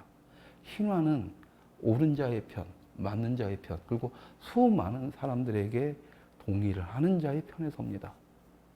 저는 종교도 마찬가지라고 봐요. 저도 하나님을 믿지만 예수라는 존재도 나는 그런 관점에서 보는 겁니다. 네? 신화적 관점에서. 종교를 역사라고 말할 수는 없잖아요. 애매하잖아요. 우리의 역사라고 말할 수는 없잖아요. 그건 일종의 역사를 기반으로 한 신화가 되는 거고 신과의 어떤 그런 거기 때문에 종교를 건들고 싶진 않아. 종교 역시도 신화의 영역에 속한다. 그것은 위대한 것이다. 라는 말씀을 드리고요. 그 위대한 신화를 만드는 과정에서 제발 대한민국 보수 우파분들이 깨어나셔서 자긍심을 가지고 그 자기의 역사, 본인의 역사입니다. 누구의 역사도 아니에요. 대한민국 국민으로 사는 그리고 이 하루하루가 역사의 기록으로 남을 때 우리는 이 하루하루를 역사의 흔적으로 남기는 거고 이 역사의 흔적에서 우리가 후손들한테 쪽팔리지 않는 그리고 그리스 로마 신화에 나온 것처럼 우리가 죽었을 때 밤하늘의 별처럼 사람들이 기억할 수 있는 그런 분들이 되시길 바라고 조용히 산다 하더라도 세상은 그렇게 알려지게 될 겁니다. 신화는 그래서 위대한 거고 예, 그래서 그 길에 뭐 어쩌겠습니까? 우리 작수튜브 시청자분들만이라도 함께 해주시길 간곡히 부탁드리면서 예, 싸움은 멈추지 않습니다. 시청해주셔서 감사합니다.